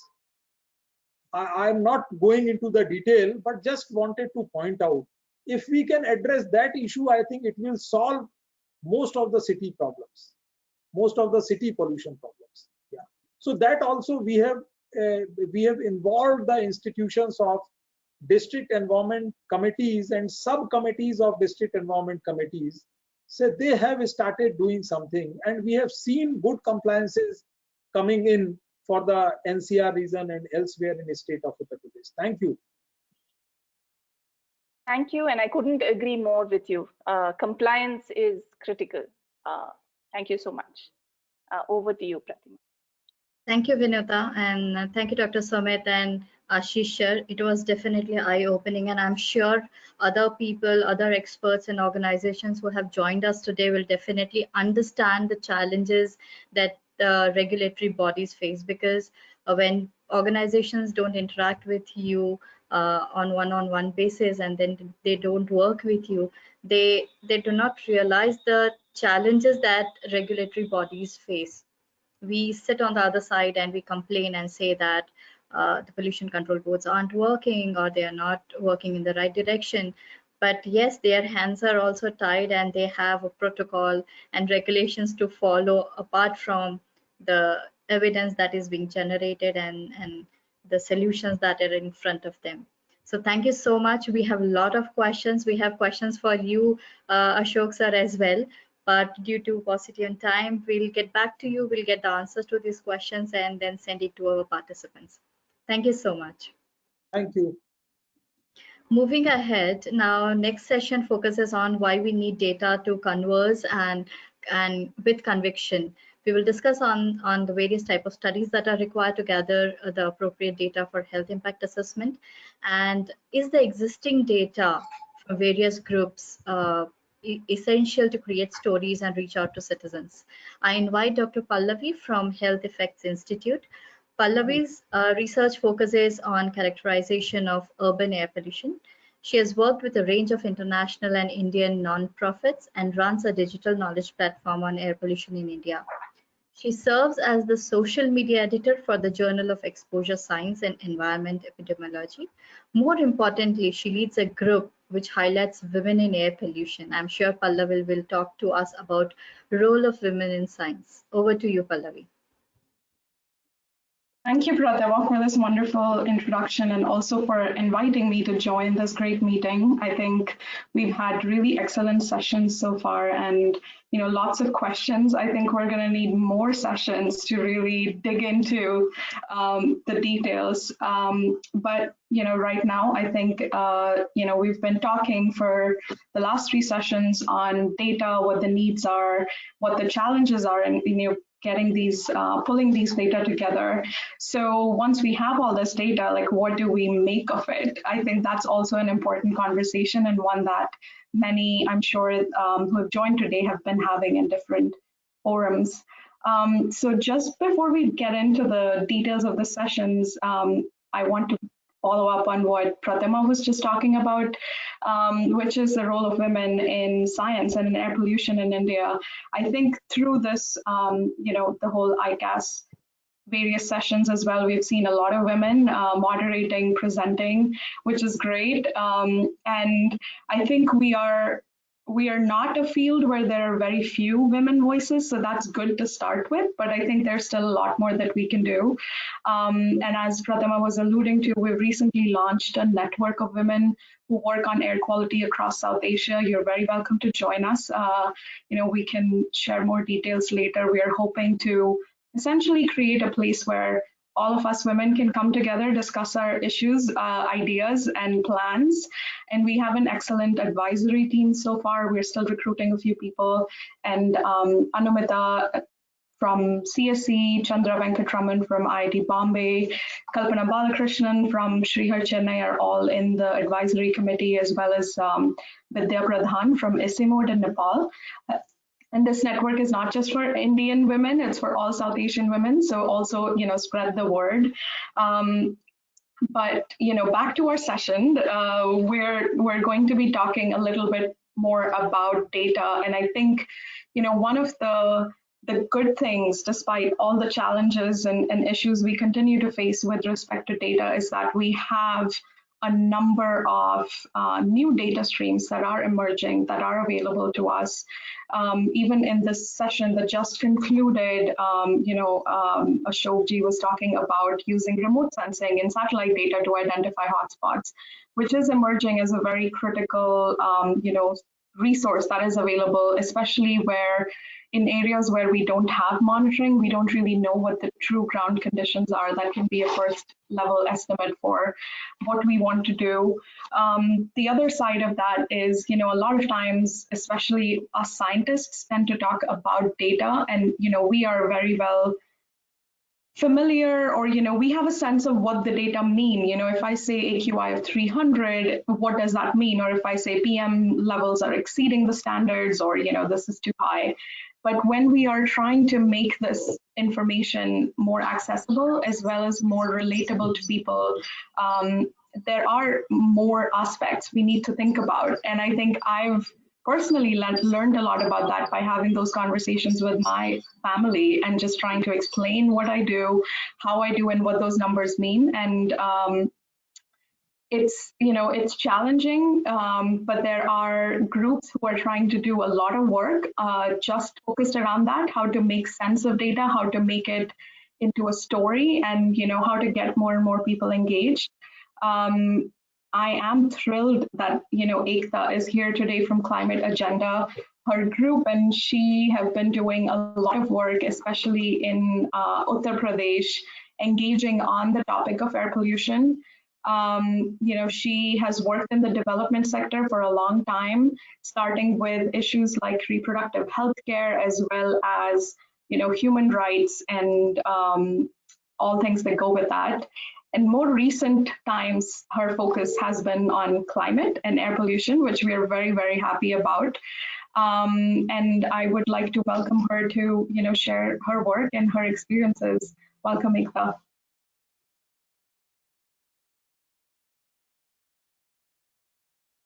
Yeah, thank you, Pallaviji, for this great introduction. Thank you for inviting me here for this workshop.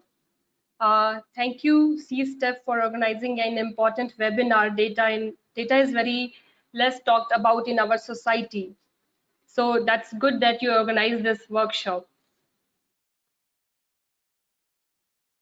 My work is to be with people who may or may not be so scientific temperament, may or may not be understand the language of data, may or may not be able to see the clean air crisis at hand.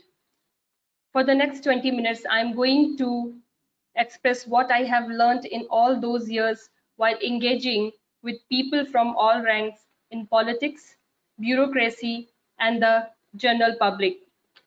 I will prefer reading my previously prepared statement here as my English language skill is very limited. So allow me to just read out my presentation. I will start my presentation with a very, very curious case. I would like to compare how two cities act differently if the citizens have different level of data access. Yes, I'm going to compare Varanasi 2016 to Mumbai 2016. It was January of 2016, and ambient air monitoring station had very recently started to my native city district, Varanasi, which is eventually the parliamentary constituency of India's Prime Minister, Mr. Narendra Modi. It was just a normal day for all our volunteers who were preparing to organize some public mobilizing drive on air quality data. The data on that day indicated severe air quality, and hence it was chosen to organize a few offline interactive sessions with the general public, so it was more like awareness activity. Varanasi is a very religious place. You can find places of worship everywhere related to all religion. Though Lord Shiva is the most revered icon among all, having largest number of fan following. In the Hindu mythology, there is a story of Lord Shiva where he drinks all the poison. The story itself is so popular among the people. When a volunteer told a gathering at a tea shop that Varanasi had severe air quality on that day, and it means too much poison in the air, it may harm many of us. Wonder what the gathering replied. They recklessly said Varanasi is the hometown of Lord Shiva. If he can drink all the poison from ocean, then his disciples can also bear such pollution in the air. And this was Uttar Pradesh in January 2016. You can see some media articles on my slide second. If a few weeks after, a news channel reported that a dumping ground in Mumbai suburb caught fire. People in Mumbai did not leave everything to Lord Shiva and started raising their concern on the air pollution, on the poor air quality caused due to that dumping yard fire. Quick actions were taken to control that fire, and the municipal authorities also ordered to close all the nearby schools, knowing that the poor air quality may damage the health of children, and hence they should leave indoor until the fire is controlled and the air is cleaner. There are two examples of two different cities of the same country. One did not think that severe air quality may have some impact, and the other pushes the machinery to act. This is the difference. This is the importance of data. When there are data and you have an access to that data, it empowers you. It helps you to know your do's and don'ts. It lets you be safe. It enables you to cross-check the gaps and helps you question relevant authorities. When the CPCB website started to avail live air quality data from continuous ambient air quality monitoring CARCOM sources, the internet-friendly population got this opportunity to access this data. The potential to bring change lies not only in data availability, but also in accessibility of the data. The internet-friendly Mumbaikars can ask the municipal authority to act, whereas people who still think internet as an alien thing need some different ways to connect. You can see here a media clipping which says that the schools in Mumbai suburb was ordered to be closed on 38 January 2016, when the ambient air quality data was 241 in Mumbai. On the very same day, our own record says that the SPCB run CARCOM station in Varanasi recorded an air quality of 437, but neither the municipal corporation nor district administration ordered any safety measures. Why was it so? It was so because a website cannot be considered a normal source of access information. There is a common saying in North India, if you want to keep something out of general public purview, you should keep it online. Anyways, we will later talk some more methods that should be adopted to communicate data among general public. Going by the slide, let's talk more on how data moves people and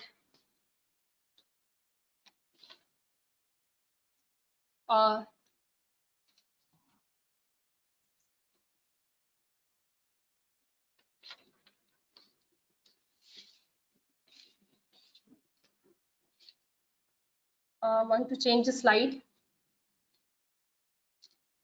As per India's, Ekta, you can use your keyboard to change the slides. You have the access. okay, thank you. As per India's National Clean Air Action Program, we know that my state is polluted mostly because of road dust and fossil fuel-based transport.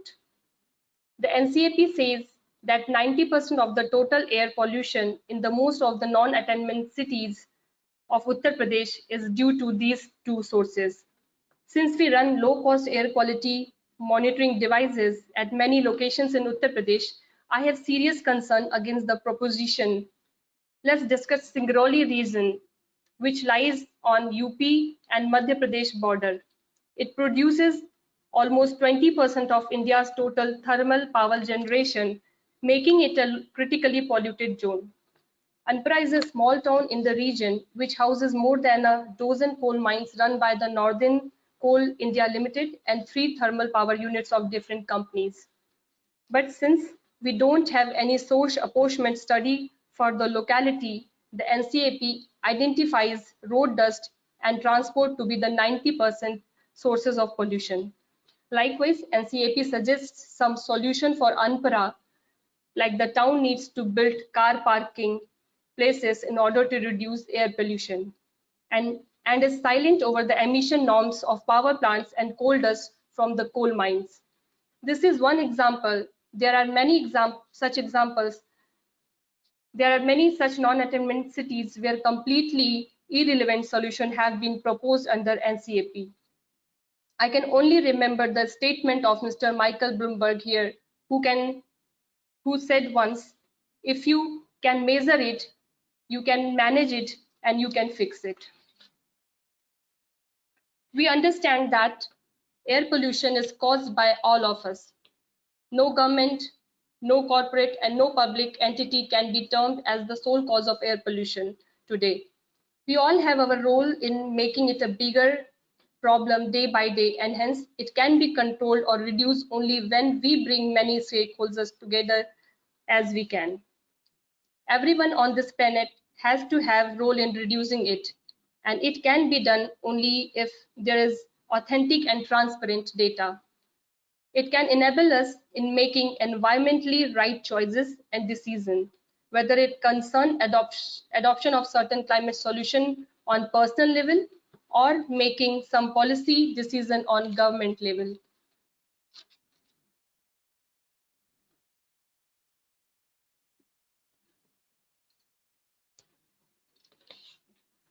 Now let's talk about our biased approach in data collection. Though this most important job is being done on a very tiny scale, and that too is very undemocratic. Let's see how this CACM network is distributed in India and what is the impact of such distribution. If you see the table published on Central Pollution Control Board website, you will get to know that the air quality monitoring is one of the most undemocratic affairs in India. We have 232 continuous air quality monitoring stations established throughout the country. Among all those, 38% station, that is 87, 38% station are established in Delhi, Haryana, Bangalore, and Mumbai. For the rest of 90% of India's population, we have only 145 CACM stations. 50% of the total monitoring stations of Karnataka and Maharashtra are established in just 2 cities, Bangalore and Mumbai. What do we understand from these facts? India's data collection network on air pollution is unfortunately biased. It has made Delhi, Mumbai, and Bangalore a cause of national concern in terms of air pollution, while the rest of the nation is left out from the big debate year after year. During a period of September to March every year, these three locations are treated as air pollution hotspot, and all the authorities, media, government remain focused on these three cities only. RTI responses and the on-ground understanding clearly reflect that these three hotspots gets all the attention everywhere. Above all, the communities living in these cities also participating in campaigns for cleaner air. Absence of monitoring in other parts of the nation results into either no data or bleak data. This situation suits the establishment since people do not know the quality of air they are breathing in their areas. Media does not get the chance to make sensational stories like it does in Mumbai and Delhi, and there is no rage of people either. What is the impact of these absence of monitoring or absence of data? People living in those areas understand that they live in a cleaner environment, and while watching the prime time debate on Delhi and Mumbai, they feel pity on people living in those cities. Without even knowing that no data in their area is a serious issue they need to raise. Let me share one example here. Climate Agenda has been raising the issue in Uttar Pradesh since 2016 from forestation in the 3 districts. Then Uttar Pradesh has traveled a pretty good distance so far, where it has 25 monitoring stations today.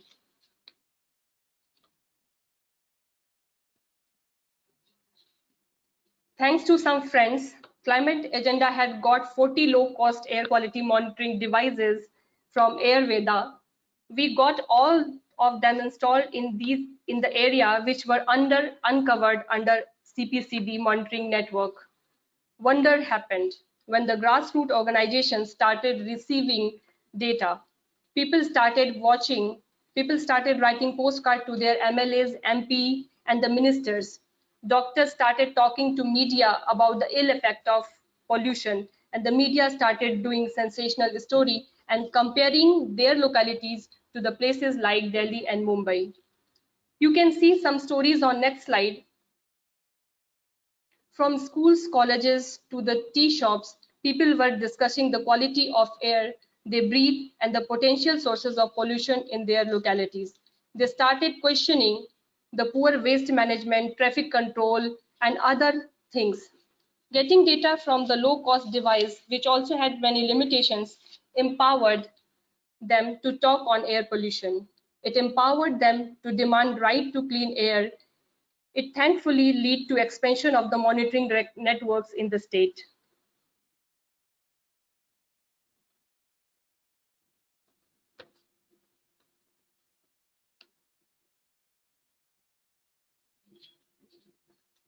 Having said the data collection is not sufficiently done so far, I would also say that whatever data is available, let's not leave it for the laboratory purpose only. When we realize that the mere availability of data won't bring any change until it becomes accessible and understandable for the general public.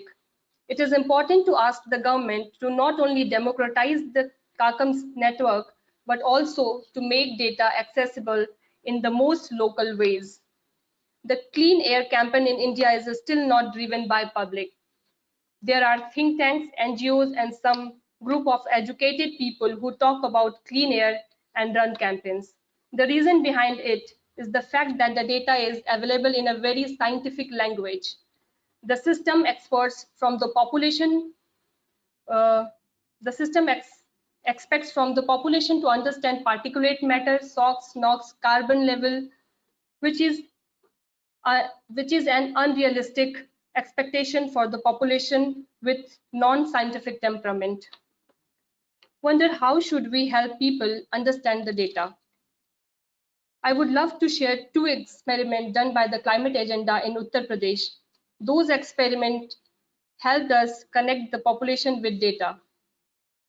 On my 8th slide, I would like to present here some social experiment which took the technology to the common people on street.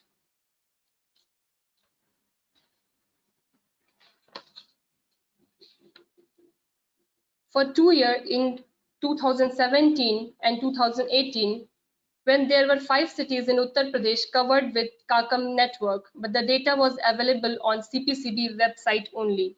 There were no effort being made by the authorities to bring the data among public. There were international research organizations and a few CSOs who had access to these data. Sometimes there were few media articles about the analysis of those data got published. Knowing the limited outreach of the website in the state like Uttar Pradesh, we designed a 100% UP campaign where one of the major component of the campaign was to take those data to the general public and help them understand in the most local ways.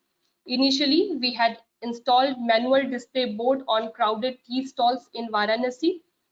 Those manual display boards were made up with simple flags, and there was a space where everyday ambient air quality data was to be written. You can see those manual display board on the next slide. We had formed a WhatsApp groups of all tea shops owner to keep them updated with daily data. Once we disseminated the data on the group, they used to write down the same data on the manual display board. The experiment was started with only 24 tea shops in Varanasi, and areas were selected with people from different cities usually come. We came to realize the appetite for data very soon. We were getting calls from unknown quarters. They were calling for many reasons. Some of them wanted to know how to start the same thing in their district, even without knowing that whether their districts has an air quality monitoring.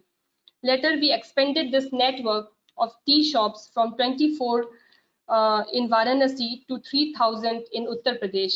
It includes spaces like educational institute, marketplaces, hospital, medical shops, and even the Varanasi International Airport agreed to install 8 electronic display boards once they saw the interest of passenger in our manual board, which were kept there. And the return of such effort was amazing. 100% UP is now a network of 300 plus CSOs across 50 districts in the state, and these organizations are very diverse in terms of the nature of their work. Many of them work on education, health, gender, agriculture, or livelihood, but are now connected with these climate network. Accessibility and understanding of data brought many intersectional issues to our collective agenda. I will share one more example from Uttar Pradesh when climate agenda decided to duplicate installation of an artificial pair of lungs in Lucknow. We did not know that the lungs would go black in 24 hours. It was a sensational story for media, and it well reacted with 100 plus stories in the region media every day. In the regional media every day. Until the installation was there. What was the achievement here? People got to visualize the impact of air pollution on health, which the government model of data sharing has never achieved. It helped people understand the impact of such data on their health. There is one more problem here. There has not been any work yet on the intersectional impact of the air pollution. We know that Indo-Gangetic belt of the country is in critical situation. But if you have to build a campaign in Uttar Pradesh, Bihar, Haryana, Punjab, or Jharkhand, or West Bengal, you have to refer health, livelihood researches done so far in Europe or US. People do not have credible references of the air pollution impact on women reproductive health, gender issues, etc. So while working in some Indian city, you need to refer to some scholarly work done somewhere in another continent. To conclude my statement here, I would say that India's air quality discourse still remain in an infant stage. Whatever discourse we have, larger portion of the discourse is limited to our think tanks and research-based civil society organizations. The continent is so elite in nature that a layman has to become an expert in science to understand the data and its impact. So the situation is quite challenging, but as a climate campaigner, this is my duty to not lose hope. A big thank to the organizers for letting me speak here, and to the audience here to keep patient all the while I was talking. Thank you to everyone. Thank you very much, Ekta. That was wonderful. And I think, you know, the point you started with on data being a catalyst is so critical. And I think we'll, you know, we keep coming back to that over and over again, and also really exciting to hear about the, you know, 100% UP coalition. I hope we get more opportunities to learn more about what the various groups are doing. Now we are going to shift gears a little bit. We've been talking a lot about the needs for data, but one of those important pieces of data is related to health, which is one of our biggest motivators for acting on air pollution. And in the Indian context, I think, you know, we can all understand and agree that air pollution has a huge impact on our health, both, you know, the oldest people in, you know, among us, but also the youngest among us are affected by air pollution, and then everyone in between. With COVID, we've also started to see, you know, how air pollution can add layers of, you know, problems on top of what we are already fighting as a community together. But before we jump into the next talk, we just wanted to do a couple of quick polls. You've been just hearing a lot from people on this side. So Sandeep, if I can request you to start with question 2, please.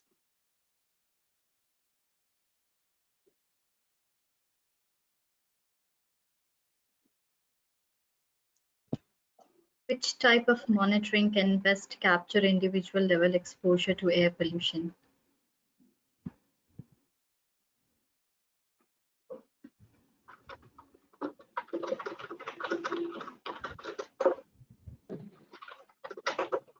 Looks like our audience is quite informed, and we see that 59% audience has mentioned personal monitoring. That's great. Yeah, I think there are ways to use all of them, but personal monitoring can really help identify what an individual is really getting exposed to. We'll do just one more and then welcome our next speaker. Sandeep, can we go to the next one, please? So the largest, yes, Pallavi, go ahead. Go ahead, Prathama. The largest component of the health burden due to air pollution comes from short-term exposure, long-term exposure, or it's not clear, can't say.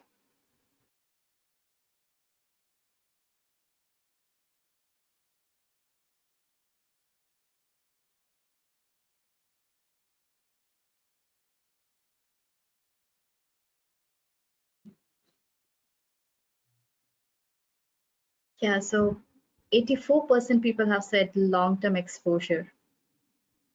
Now, I think Pallavi, we have a, you know, I think we have a wonderful audience, and this is a great pretext to now welcome Dr. Maria Nera, who leads the Environment, Climate Change and Health Division at the World Health Organization, and she's a tireless advocate for clean air and you know, action on air pollution, action on climate change. And starting from her work with Doctors Without Borders, she has been working across countries, across regions of the world, and you know, we are very excited she's here today, and she's going to be talking about health effects of air pollution. Welcome, Maria. Thank you very much. And I've been following the discussions with a lot of interest. I like this expression of a democratic way of collecting data. I think it's a very interesting expression, and probably we will use it. I'm very pleased to have the opportunity to present here the health component of all of that. Obviously, if we are collecting data, is with one purpose: to protect people's health. And obviously as well to protect the environment, to make sure that we live in a healthier and cleaner environment. But the main focus, at least for us, is really to protect people's health. And this is clearly one of the key messages we want to share with our population, because the more they understand that this is about their lungs and the whole body, the more they will put pressure on their politicians to do more and to tackle the causes of air pollution. So the adequacy of existing evidence to draw conclusion on exposure studies or quantify health effects of to air pollution. Can I have the next one, please? Yeah. Well, you probably heard this so many times, but it's critically important. It's a dramatic figure. No matter how many times you repeat it, this is still something absolutely unacceptable.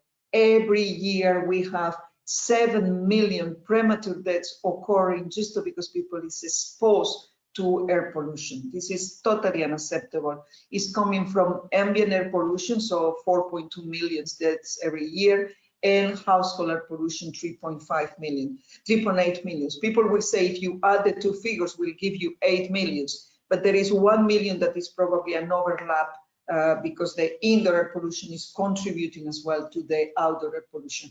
Next one, please. And next. This is just a next one. This is just to tell you that obviously this issue of air pollution is not new. WHO started to work on this in 1958, so a long time ago. But you know, we know very well what that means in Europe. The famous smog in London and all the measures that resulted on these technical reports and some legislation that has been very interested since then. Next one, please. Dr. Maria, you can change the slides at your end as well. You have the access to the keyboard and the mouse, yes. Okay, good. Well, the milestone on air quality and health, I think the first technical reports, but then we have the WHO air quality guidelines, so no excuses to say that countries will not have enough standards in terms of air quality, those are regularly updated, and there are recommendations for indoor air quality and outdoor air quality. And since 2015, we started to have as well all ministers of health agreeing on a resolution on air pollution, on a roadmap, on many things that clearly you cannot, you don't have any political excuses because the ministers of health have agreed on all of that. Sorry, can you move to the next one? I don't see I don't think, okay. The next one, how we get there, what we did in order to build on all of this very important agenda. Building the evidence was obviously one of the key components of this. There are plenty now of epidemiological study designs on air pollution. We have cohort studies, we have time series analysis, we have panel studies, we have case control studies, both looking at long-term exposure, short-term exposure, and the combination of both. And in addition to that, the epidemiological studies, we have as well the toxicological studies, both in animals and human clinical studies. So a huge amount of scientific evidence working into or constructing the evidence around air pollution. Next one, please. Next one. Yeah, this is the geographical, sorry, previous. This is the geographical distribution of the published research on outdoor air pollution and respiratory health. And as you can see, there are countries that have been really very good on publishing, on producing data about how pollution is affecting our health, particularly respiratory health at that time, since 19 to 2017. And this is really the first time I show this slide. I think it's very interesting to see which countries have been putting a lot of effort on producing data, and you will see that yours is on a kind of intermediate phase. Next one, please. This is, I think, again, a very interesting one. If you look at in the last 5 years or 10 years, the incredible increased number of publications looking at air pollution and health, is really multiplying. We have thousands of publications. When you click on the keywords air pollution and health in PubMed, you will have this incredible graphic describing how in the last 10 years there is almost an exponential increase in the number of scientific publications. Next one. Is this enough to act? Yes. I mean, obviously on science there is never enough. You still have to do research, you still have to collect more data, but is this an excuse? I would say maybe if we ask the question on a different way, is this an excuse to postpone action, saying we don't have enough data, we don't have enough publications? No, we have more than enough evidence, at least the one we need to act.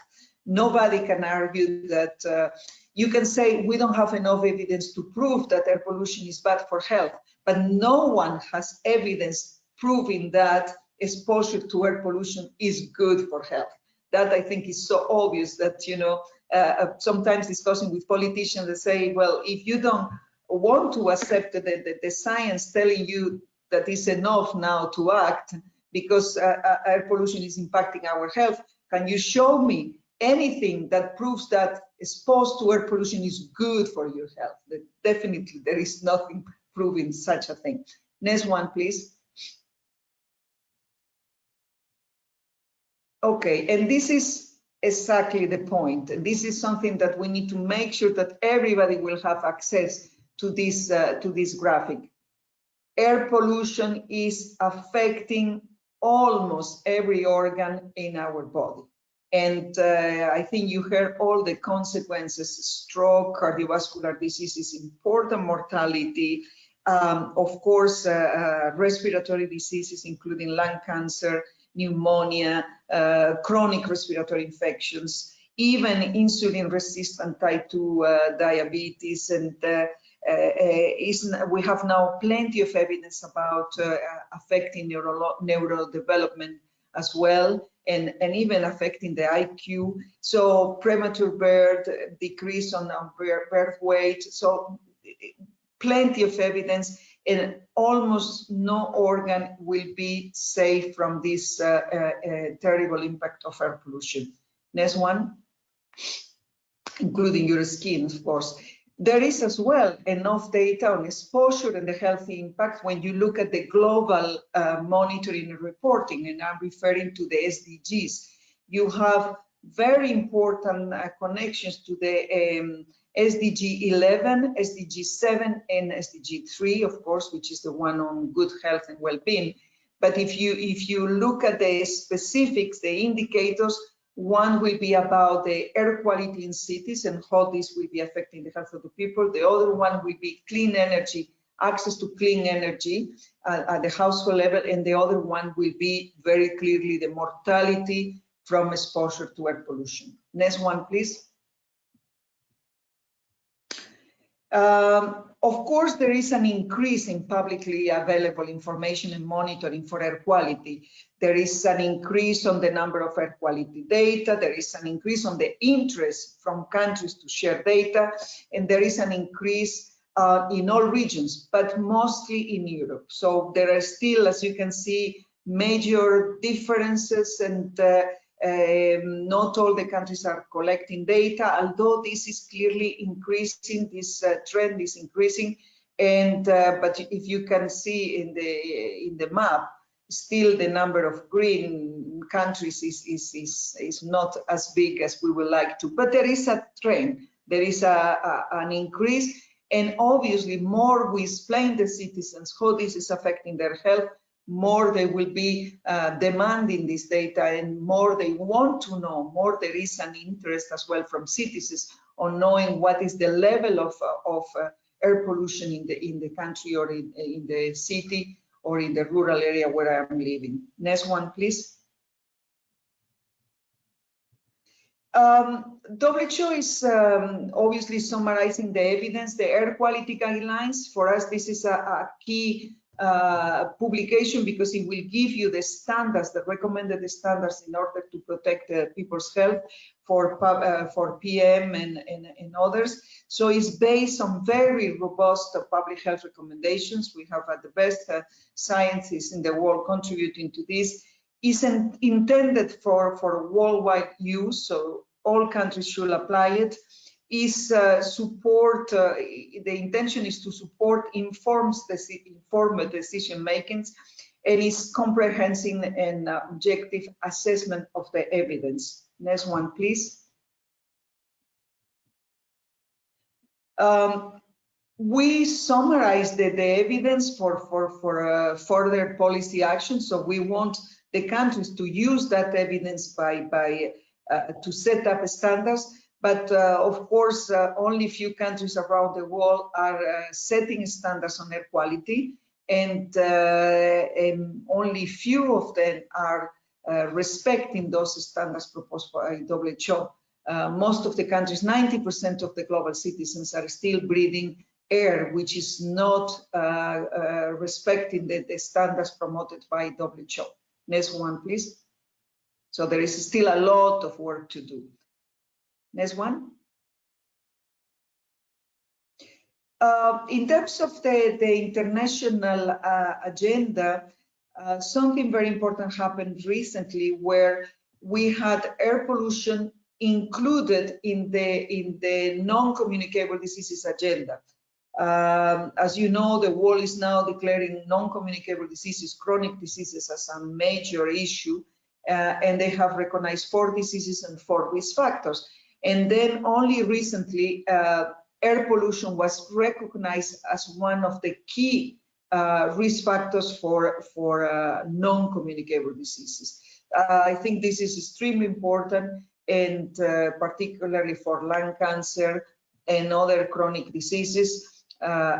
This is fundamental.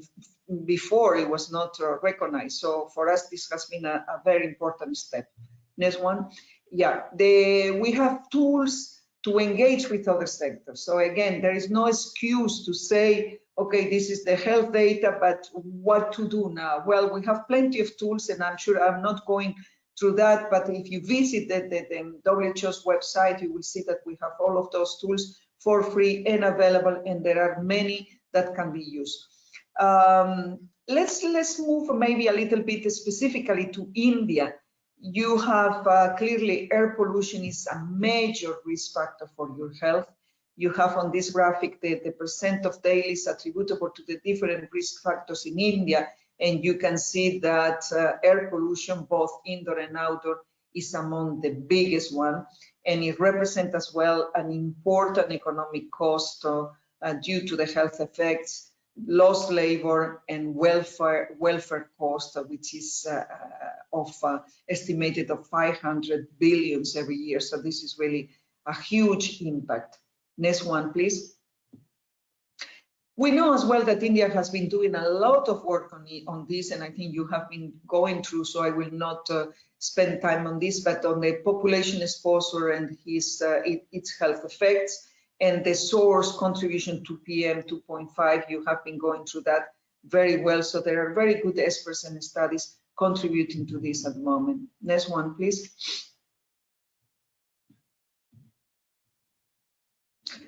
And actions have been taken. There are some movements that we are aware of in terms of policy and governance action in India. The household air pollution is being tackled with an expansion in Pradhan Mantri of the LPG schema. We have there are some movements and initiatives around promoting renewable energy sources, the International Solar Alliance, the rollout of national clean air programs.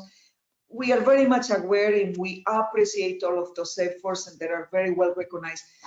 Clearly, we need to scale up and we need to increase the level of ambition and the impact that all of those projects are having nationwide and not only on certain specific areas. Next one, please. So what next is needed? Next one. we are convinced that the health sector, we can play a very critical role and we can contribute to the discussions around air quality in a country like India. First of all, because we synthesize the evidence, which is fundamental to move. We develop the evidence-based guidelines and to support the interventions that are put in place.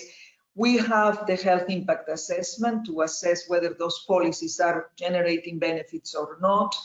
We know how to monitor the exposure and the health indicators, particularly in line with the global monitoring. And we advocate for actions. And again, more you raise the level of ambition to protect people's health, the better. And we are as well contributing to act as conveners of ministers of health, ministers of energy, ministers of environment, which are the ones that can contribute on a multi-sectorial way to solve and tackle the causes of air pollution. Next one, please.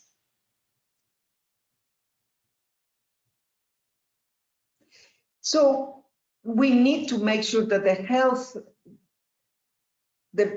health professionals are fully engaged, and you have very good examples in India as well of doctors for clean air, and the lines you were showing on the advocacy.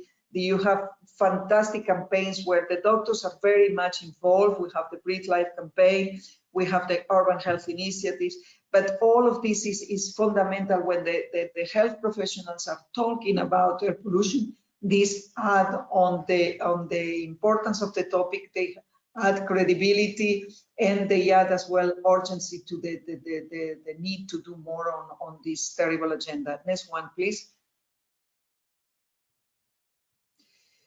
Is clearly to tackle air pollution, you need to integrate different sectors. It's not just something for the health sector, nor for the environmental sector or the energy sector. It's a combination of those. It's a multi-sectorial work, and as well the role of the mayors or the governors of the big territories or urban areas is fundamental, because those are the ones that have the capacity to take action in different sectors in a very integrated way. Next one, please. But health has to be the driving force on all of that. And then the issue of household access to clean energy at the household level is fundamental, because this is where we have a huge issue, and the population is spending a lot of time on cooking, heating, on lightening the house with very pollutant fuels that are affecting the health of the people. Next one, please. WHO and India are working together. We have our country office there. We provide different exercise and technical assistance, and 4 major cities in India have joined the campaign. Of course, this is nothing compared with the magnitude of the country, so we would like others to join as well. But just to give you some examples of what we are doing together. Next one, please. So the key messages here. There is plenty of scientific evidence on how air pollution is affecting our health, and this is since decades. So there is no excuse, as I say, postpone action in this topic. There is enough to recognize the problem, and enough to, can I have the previous one, please? I'm almost finishing. And identify the sources and target key sectors to develop healthy policies. The health sector can play a very important role. And now we need to, with the COVID-19 and the recovery, we need to ensure both in social recovery and economic recovery, we need to make sure that clean air is part of this building back better and having a healthy and greener society, because that will be good for climate change, will be good for air pollution, but more importantly, will be very, very good for people's health. So I hope that this will give us an opportunity. Maybe you can read one of WHO's recent publications, which is called the WHO Manifesto for a Healthy and Green Recovery, which is giving some prescriptions, and one of them is how we need urgently to address the issue of air quality. And next one, please. Just saying that obviously the overlap between climate change and air pollution is fundamental. 2/3 of the causes of air pollution is because of the combustion of fossil fuels, which are both contributing to climate change and to air pollution, and therefore we need to make sure that we have clean air for people by 2030, and if possible even enough, because more we delay this agenda, more deaths we will have on our shoulders. Or at the contrary, we want to present it in positive. More we are ambitious on tackling the causes of air pollution, more we can reduce the dramatic number of 7 million deaths occurring every year due to air pollution. So it's over to us deciding on which path we want to take, the quick one, an ambitious one, or the slow one and the non-ambitious. So with that, thank you very much for the opportunity and happy to keep working with you. Over. Thank you very much, Maria, for an excellent overview and this sort of call to action for all of us and thinking on how in the post-pandemic world we can try and address both air pollution and climate collectively. We have several questions from participants here, but I wanted to just stay on this topic of healthcare and the role it can play. And Ekta, in your talk earlier, you were talking about using the data and how availability of data really changed the way the doctors and physicians got interested and involved in this. Could you tell us a little bit more on what that has been like and how really the the healthcare sector in Uttar Pradesh has started engaging on this issue? Yes, with pleasure. First of all, maybe just on this manifesto where WHO is calling obviously the health professionals, but the whole community to particularly the politicians who are now putting a lot of stimulus, financial support to recover after COVID, for them to take the right decisions. And one of the right decisions is to reduce air pollution, exposure to air pollution, because your lungs will be less susceptible and vulnerable to infectious respiratory agents as COVID-19. So this will be a reason. There are now more than 40 million health professionals who wrote a letter to the G20 countries saying we want you to engage on a healthy recovery after COVID, and you need to fight climate change and the causes of air pollution. We want you to stop paying subsidies to fossil fuels.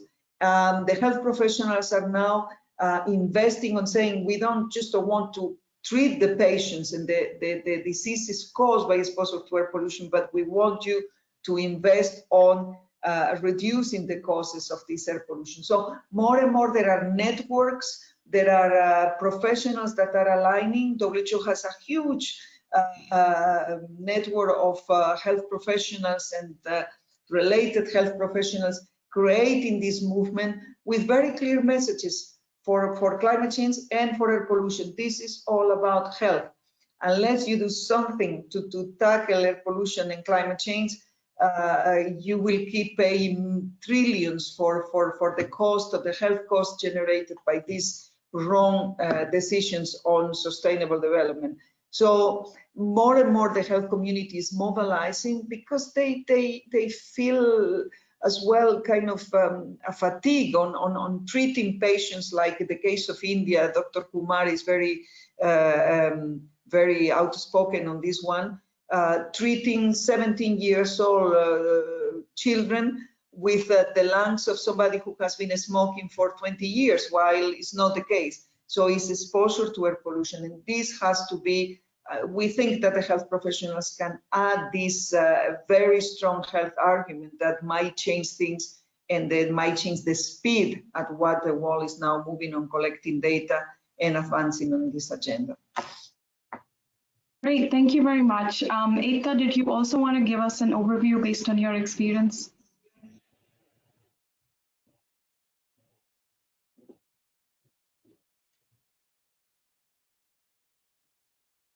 You are Ekta, mute. you are mute. I think you're muted, Ekta. Yeah.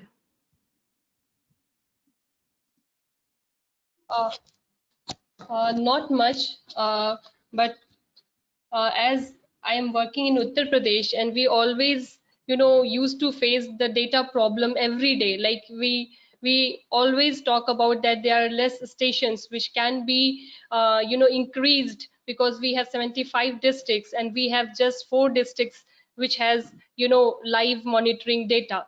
So like so many years we are listening that the Delhi and Mumbai and some other metropolitan cities has the pollution of air pollution, the problem of air pollution, but we don't have the the measurement thing that we can say that no, not these only cities have the problem, but the whole country, if we try to find out the machine, if we try to find out the low cost machine, we can get the source of the problem where it is lie down.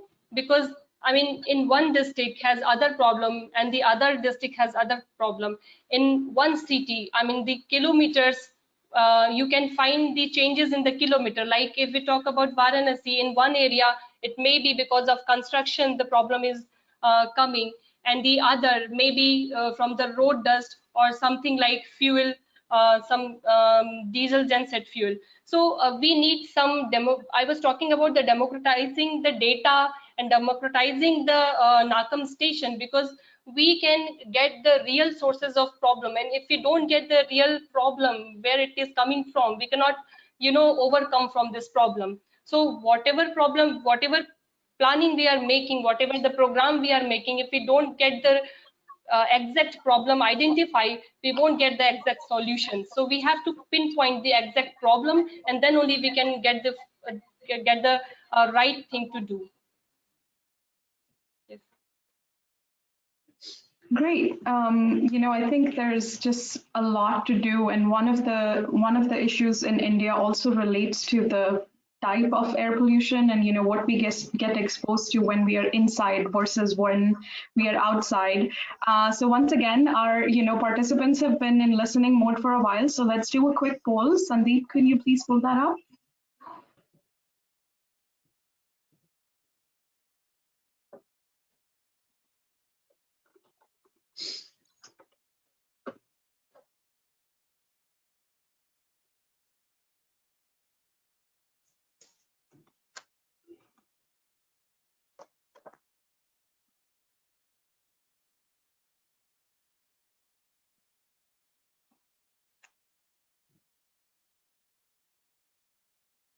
Great. We have a good mix here of both indoor and outdoor environments where people get exposed. And I think in this case as well, we can sort of say, well, it depends on the context, depends on what your occupation is, where you live, and just going forward from that question, one of our participants has asked this question, Maria, about awareness programs that WHO runs, especially in India, to improve awareness. Would you like to talk about some of those?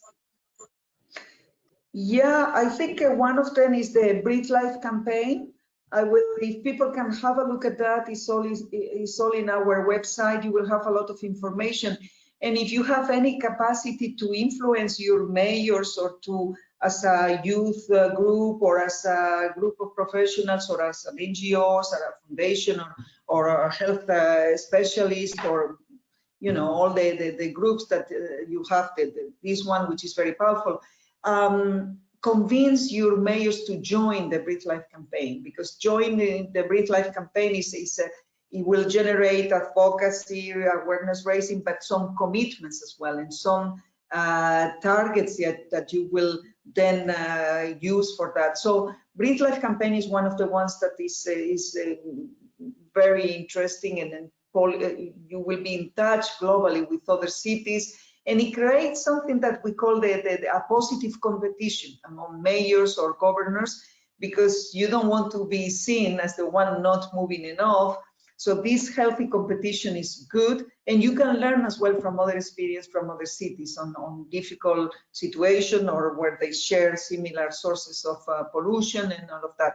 Of course, you have very strong groups of advocates in India, and I will not even try to mention it because I will then be criticized for not including all of them, but those doctors are amazing, and I will really appreciate the work you are doing there. And we are following you, Cleaner India, and all of that. And there are fantastic campaigns like those huge artificial lungs that were at the entrance of I think it was the city or something like that. That was really a wonderful idea, very visual and very powerful.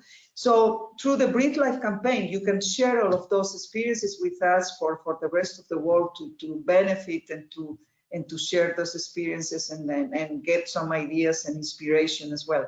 So we are very happy to receive any suggestions from you on advocacy campaigns or ideas that have been successful and they have an impact. Great, thank you very much. Ekta, one more for you. In your talk, you sort of spoke about the fact that there is a lot of data available, but not all of it is accessible and useful for broader groups.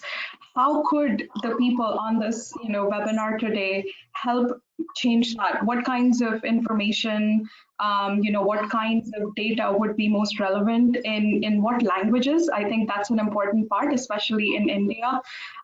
We often, just sort of continue our conversations in English, but we need to account for the different languages spoken around the country. So if you want to say a few words on that, I think it would be a helpful takeaway for all of us.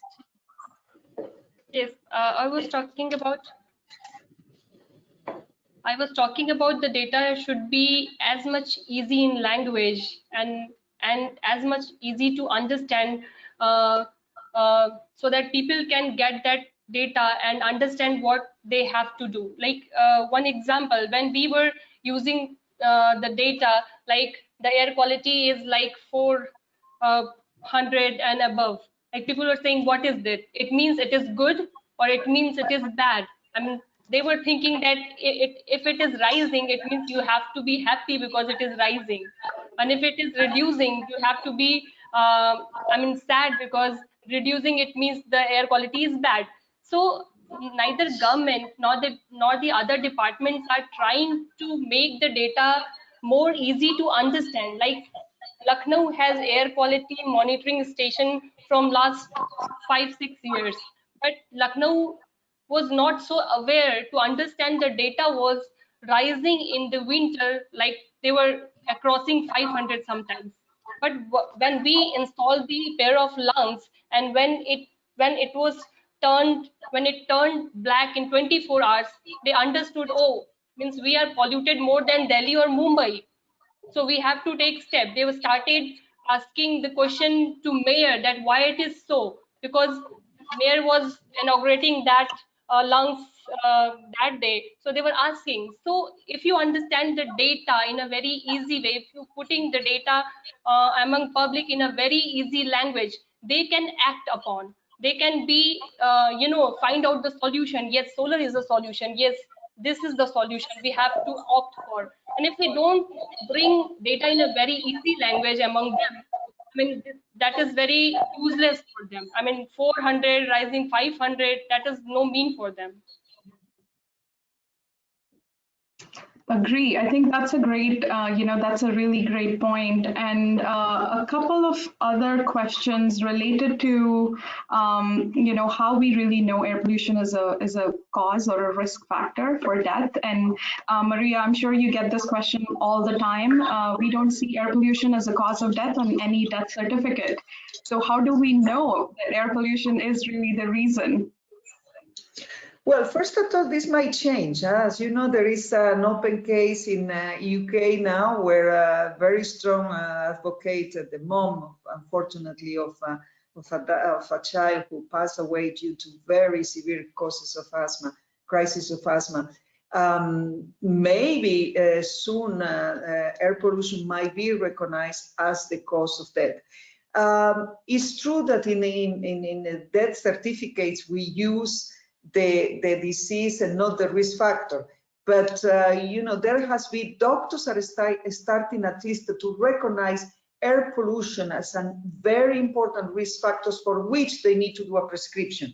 So when you receive a case of asthma or a child with the type of lungs we were describing before, or somebody who has a stroke, you need to understand as well whether this person, once you treated that disease, you are sending that person back to the environment where has been heavily exposed to air pollution. So doctors are starting to prescribe as well healthy environments. You cannot just prescribe an asthma treatment and an aerosol and then send that child back to the very highly polluted environment, because that will be totally unprofessional and really dangerous. And as a health professional, you cannot do that. So doctors are getting more and more or less patient regarding the fact that something has to be done and pollution has to be reduced. Otherwise, our profession becomes like treating diseases to send them back the patient to be ill again, sick again. So that's not very rewarding for any health professional. So we are working in both fronts, but definitely air pollution is one of the biggest risk factors for health and the most important environmental risk factors for health. So gives you enough weight to do more on tackling the causes of air pollution. Great. One more question, which I think has been sort of on the collective minds of a lot of people in India recently, relating to these anti-smog towers that are being proposed as solutions to clean up the air. Are these efficient at all? Are there any places where they have been successfully installed and have really reduced air pollution? Maria, if you wanted to answer that one.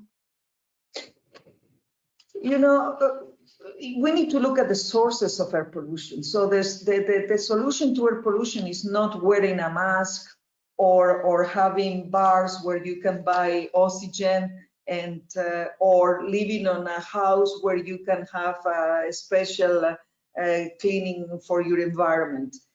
The solution to air pollution is to tackle the causes of air pollution. So for us, of course, technologies might be helpful, but for us, it's a question of looking at the issue of transport on a city and then making sure that we promote sustainable transport system. This will be good for air pollution, but will be good as well to tackle the causes of climate change, to promote a less sedentary lifestyle and therefore reduce chronic and non-communicable diseases linked to sedentary lifestyle and obesity.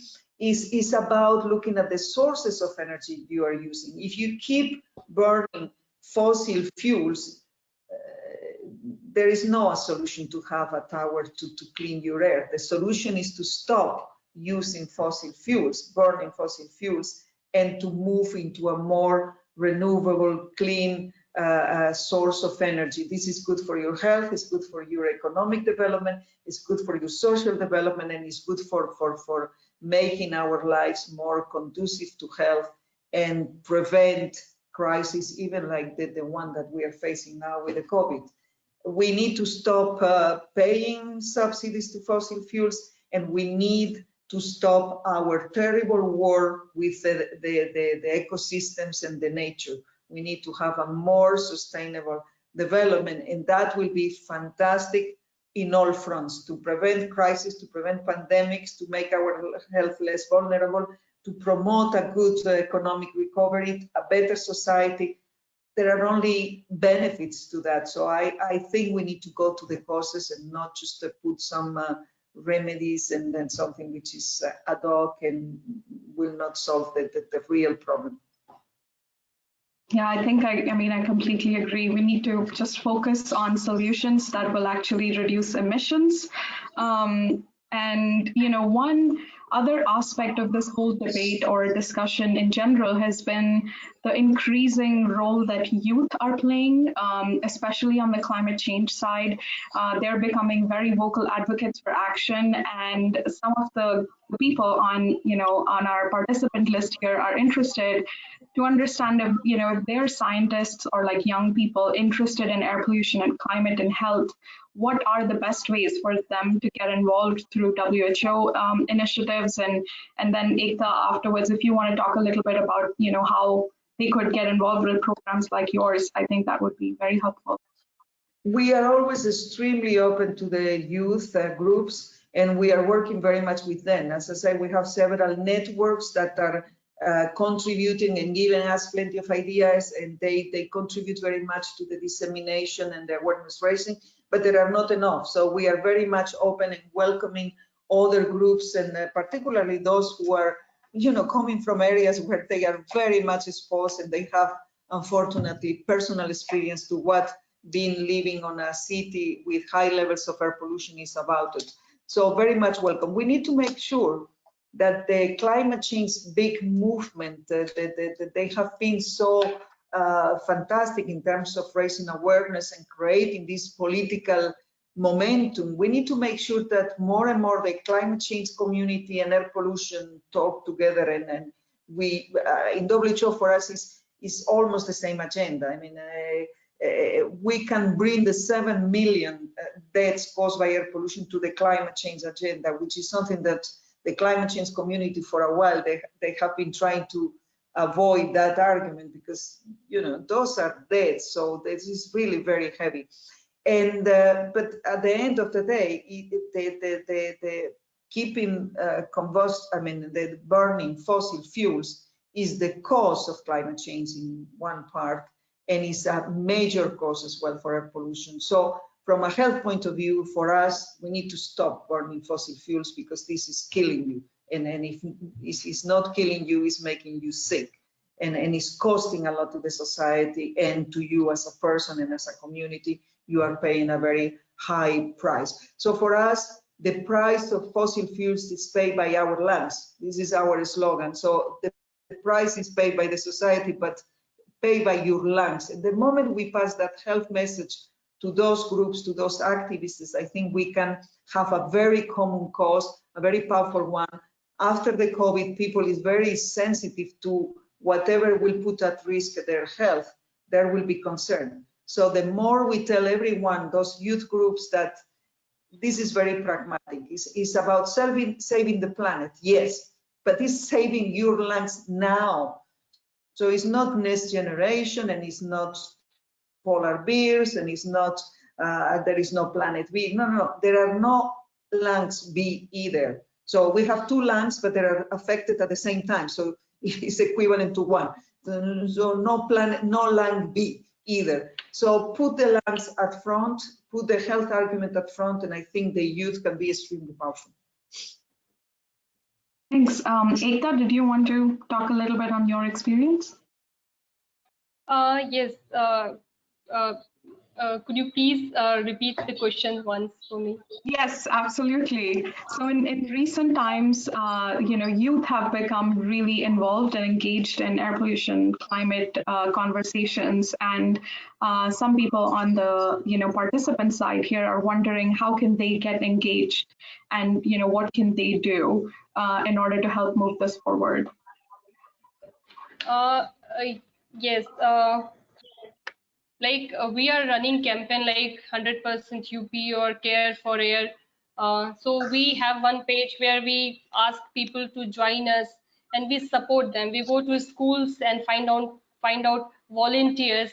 So on one level, we try to change ourselves day by day to be more less carbon, living less carbon footprint, because we all are used to live in the lifestyle like switching light everywhere, using laptop, and like our lifestyle has been made of putting carbon foot every single minute.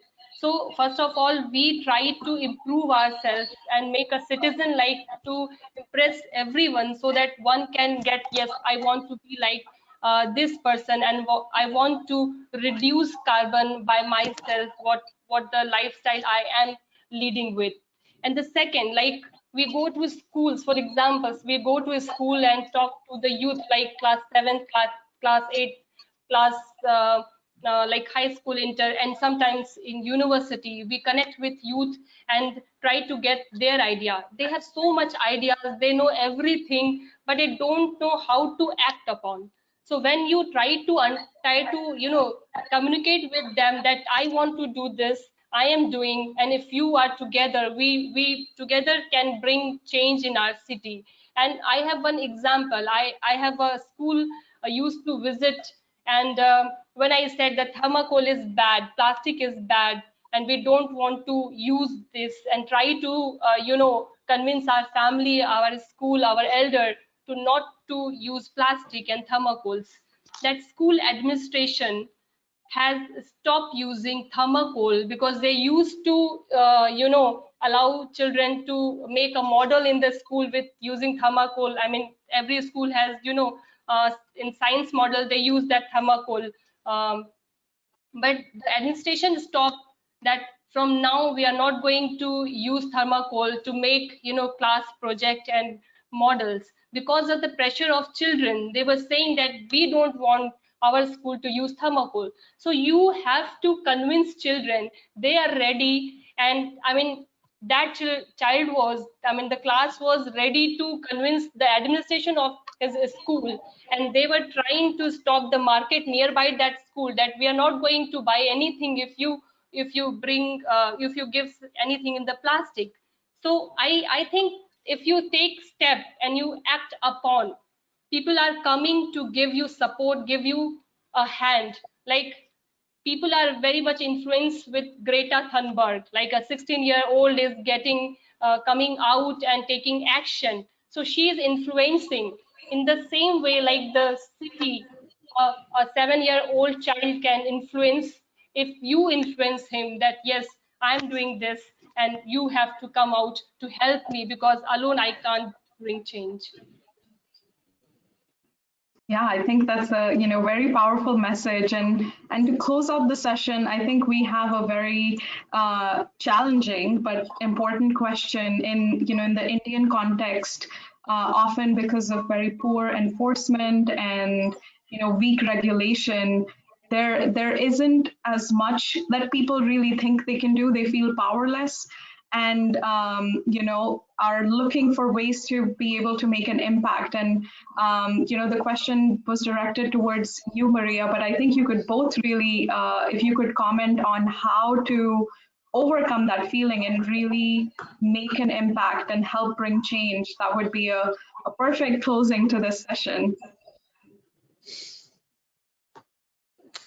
I think the change starts with us, clearly, any of us, whether you are sitting in New Delhi or here in Geneva or in Stockholm or any place in the world, the change starts with any of us. And any of us means that this morning, instead of taking a car, you were using a bus or biking or walking, and you were recycling, and you were very conscious about the electricity you were using. And then when you need to vote for your politicians, you need to be as well a very strong influencer of what is happening. If you use social media, you need to be very strong on the way you will be connecting with others and passing the right messages. So each of us, we might have a very small role or a huge one, but doesn't matter, we need to use it.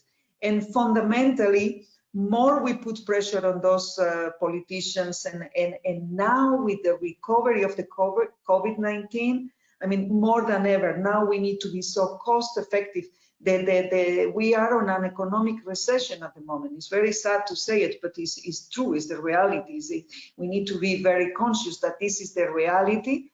So with that, all the stimulus packages that now that the governments in countries are putting forward, they cannot contain investments on coal. They cannot pay subsidies to fossil fuels. They have to use part of those funds to invest on renewable energy. And the health sector needs to be empowered, not only to be the therapeutic, I mean, treating the patients, fine. We know how to do that and we will do it at our best, but we want as well to influence the way we reduce the causes of those diseases, and we will promote those healthier environments. So I think the change starts with a very clear message, leading by example, and challenging anyone you have the opportunity to challenge, from a friend to the Prime Minister of your country.